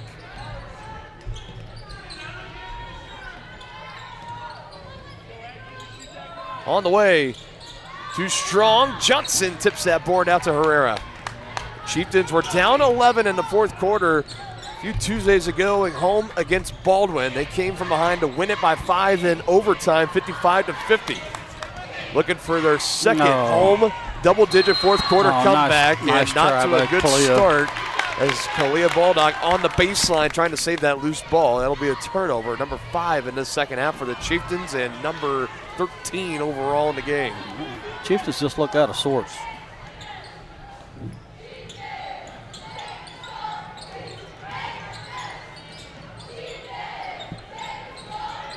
Broncos defense, they have held this Chieftain offense at just 18 points through the first 3 quarters. It has been impressive work given the Chieftains beat them by 10 and put up 52 a month ago in the first matchup. Yep.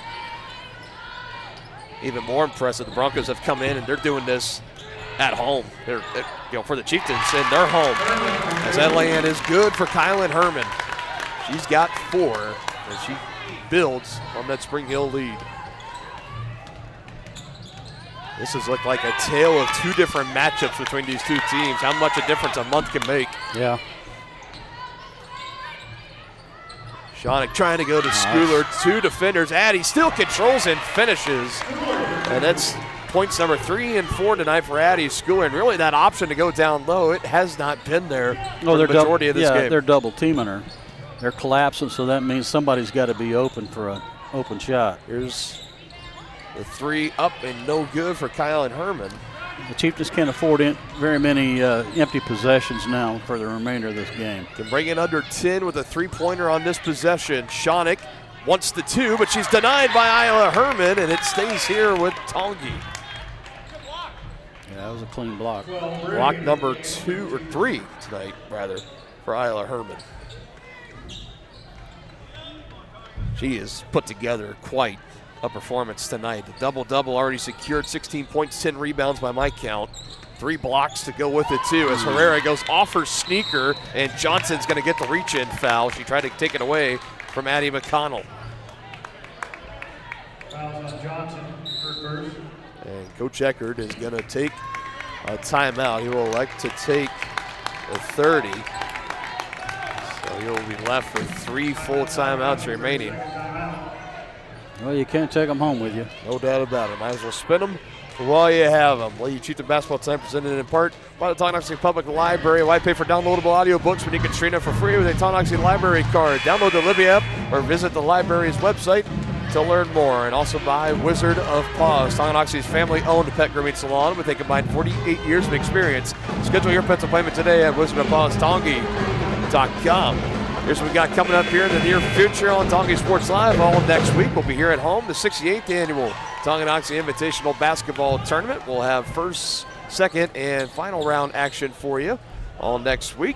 Home the Thursday the 29th against Bonner, on the road at KC Turner that following Friday, and then girls wrestling duel at home Wednesday, February 4th against Holton. Check out the full winter sports schedule over at varsitysportslive.com. Chieftains going to apply some pressure now. A little out of bounds. It'll still be Spring Hill basketball as we're under 5.5 to go in this one. Chieftains still staring down a double-digit deficit. They're down by 12. Need to really start together stringing some stops and cashing in for points on the other end. Yeah, you just can't afford empty possessions now. Herrera, I said she was going to get a steal eventually, and she does right there. Big time, but Bruni can't quite control it. It's still loose. Johnson saves it. Nice save. Out of bounds. It was knocked out of the hands of Bruni by Herman. Oh, my goodness. I had everybody on the edge of their seats up here in the booth, I think. How exactly that one was going to end. What a sequence. Rodden will check in for... It'll be Isabel Harris that checks out. Schooler underneath, catch and shoot. And a chance for 2 at the line. Got to make them. And the first trip tonight for Addie Schooler as Isla Herman picks up foul number 3.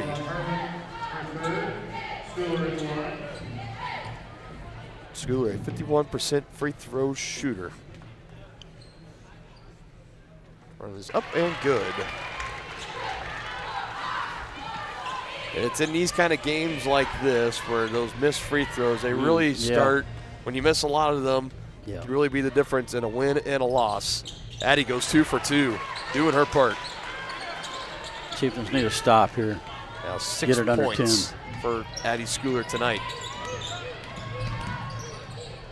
Chieftains continuing to chip away. Now need to get some stops, get some takeaways. Schoenig trying to swipe it away from Herman. Now it's on the floor. Possession arrow in favor of the Chieftains, and it will be Chieftain basketball. Or did we have a timeout by Spring Hill?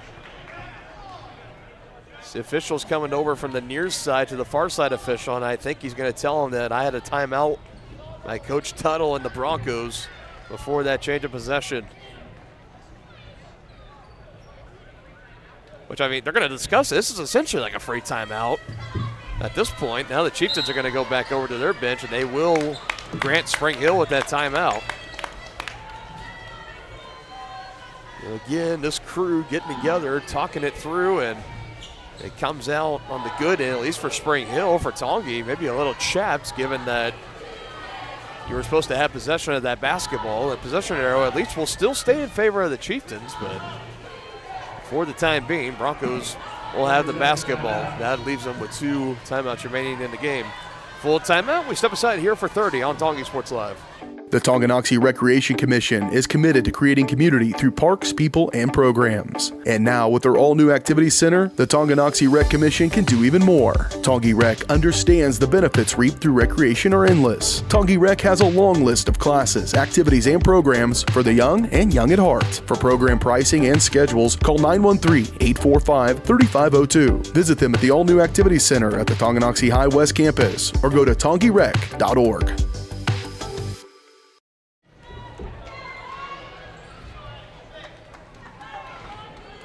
Still Bronco basketball after all that. Meter will add this next inbounds. 4:43 to go in regulation. 32-22, a 10-point lead for Spring Hill. Chiefs is going to have to turn up the defensive pressure.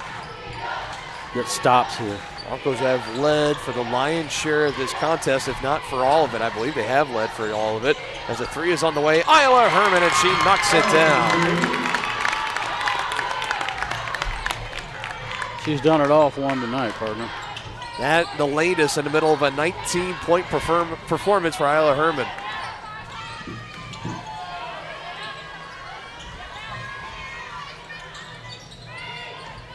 Schoenig driving in, pivoting, kicks out. Herrera trying to answer a three of her own. It's short. Schooler on the rebound. And she throws it right to the hands of Keely Rodden, who takes it. Alyssa Schoenig, but misses the bucket inside. She can't have that.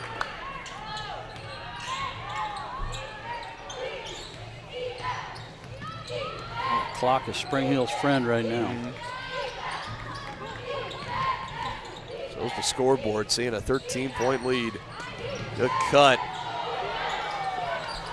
And a loose ball, still down. Rodden down there. Bruni eventually comes away with it for the Chieftains. Here she comes up the floor. Will slow things down as she passes back to Schoenig. Defense coming from behind. She finds Schooler. One motion, finishes for two, and a quick timeout taken by Coach Eckert. And 2 more points for Addie Schooler. She's got 8. She's getting close to double-double territory. It's a full timeout taken for the Chieftains. Down 11. Bucket inside there for Addie Schooler. Nice move.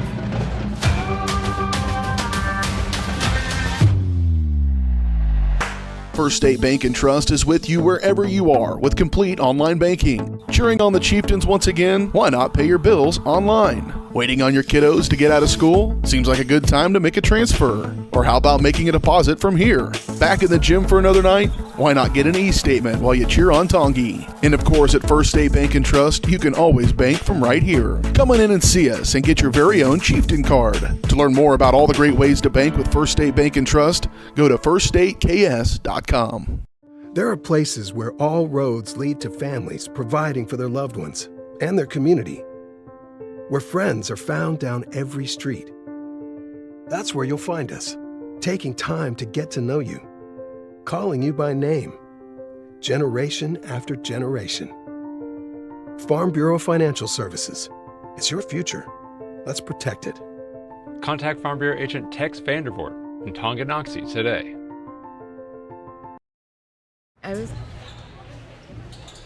Chieftains not going to bring some full court pressure, doing everything they can to try to come from behind in this one. Broncos going right through it up on that far side. With Adeline Johnson defending was Addie McConnell.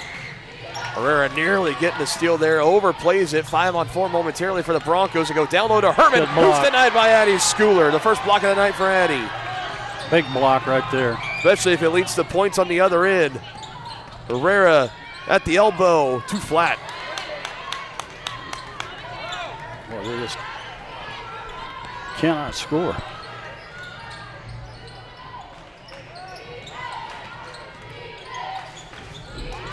Herman, extra pass out, finds McConnell, but doesn't take the shot as the Broncos will continue to pass it around. 15 and counting.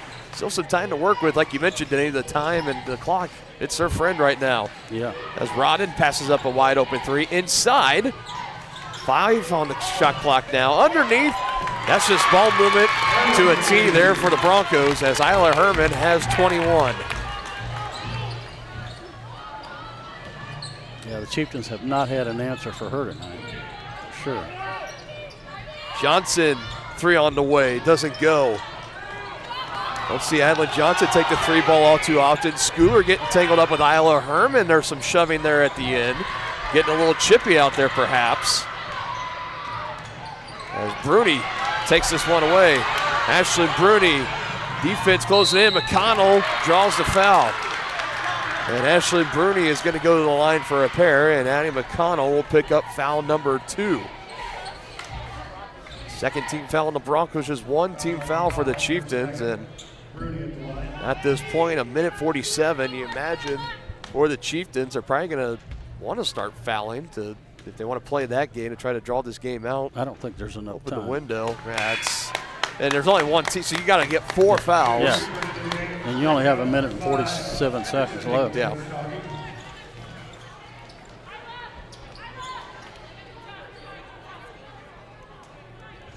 We know this Lady Chieftain team, they fight all the way to the end. So we'll see what happens. Bruni's second free throw, too strong. Free throw shooting has been horrendous tonight.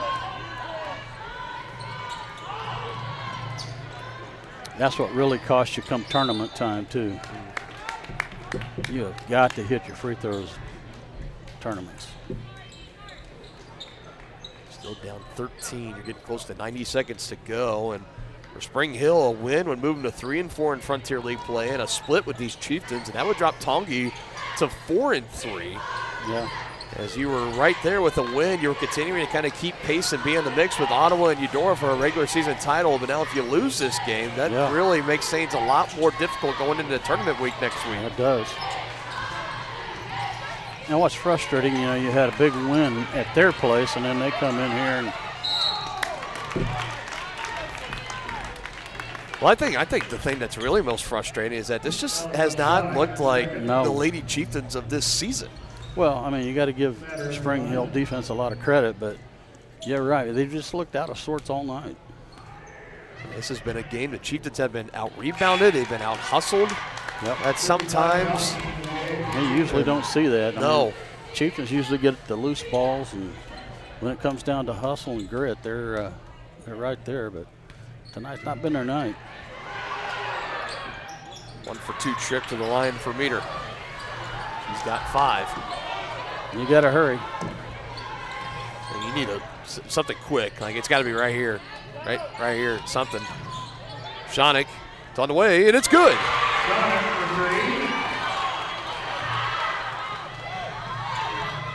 The third from downtown for Alyssa. She's got 13. And there are 3 fouls still to give. Chieftain's not going to go to that yet, as Herman will just drive in and lays it in for 2 through multiple defenders. Isla Herman, arguably the MVP of the game, 23 points, leading all scorers. Shonick again puts a 3 up, splashdown. But is it unfortunately just too little, too late in the case of the Chieftains?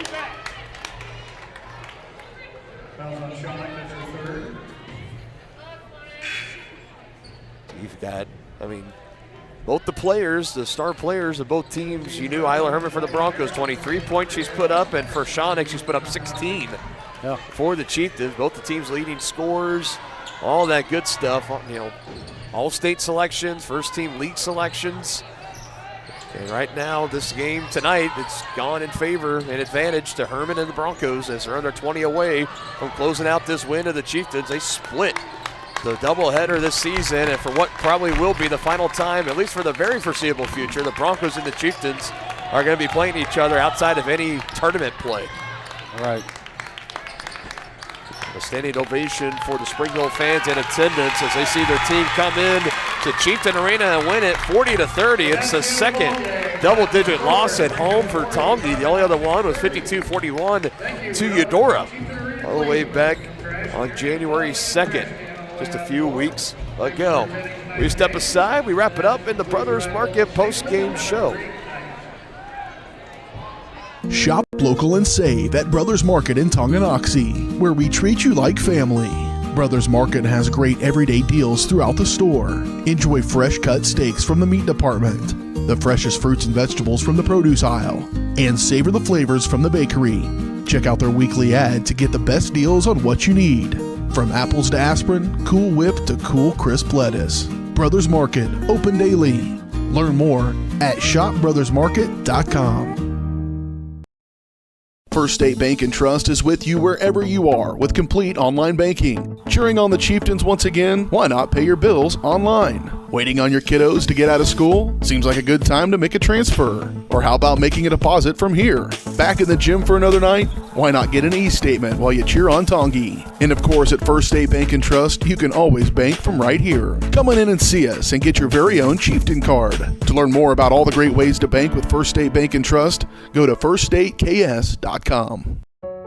Charlie was born at LMH. We had a great team of nurses. Not only did they check in on us regularly, they always asked if we had questions, always made sure that we understood what was going on.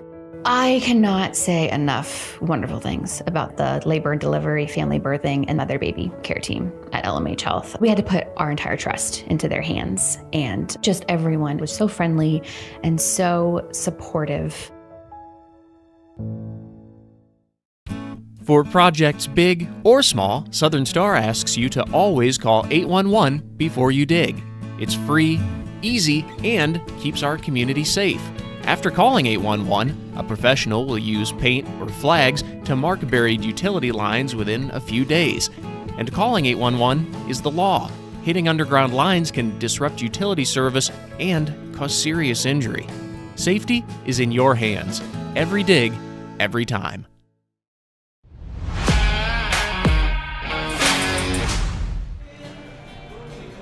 Taking it easy here as we close out another Friday night at Chieftain Arena. It's the Broncos coming out with sweeps tonight. 66-36, the boys win in the first game. The girls win 40-30 here in the final one. Lady Chieftains fall to 7-4, 4-3 in Frontier League play.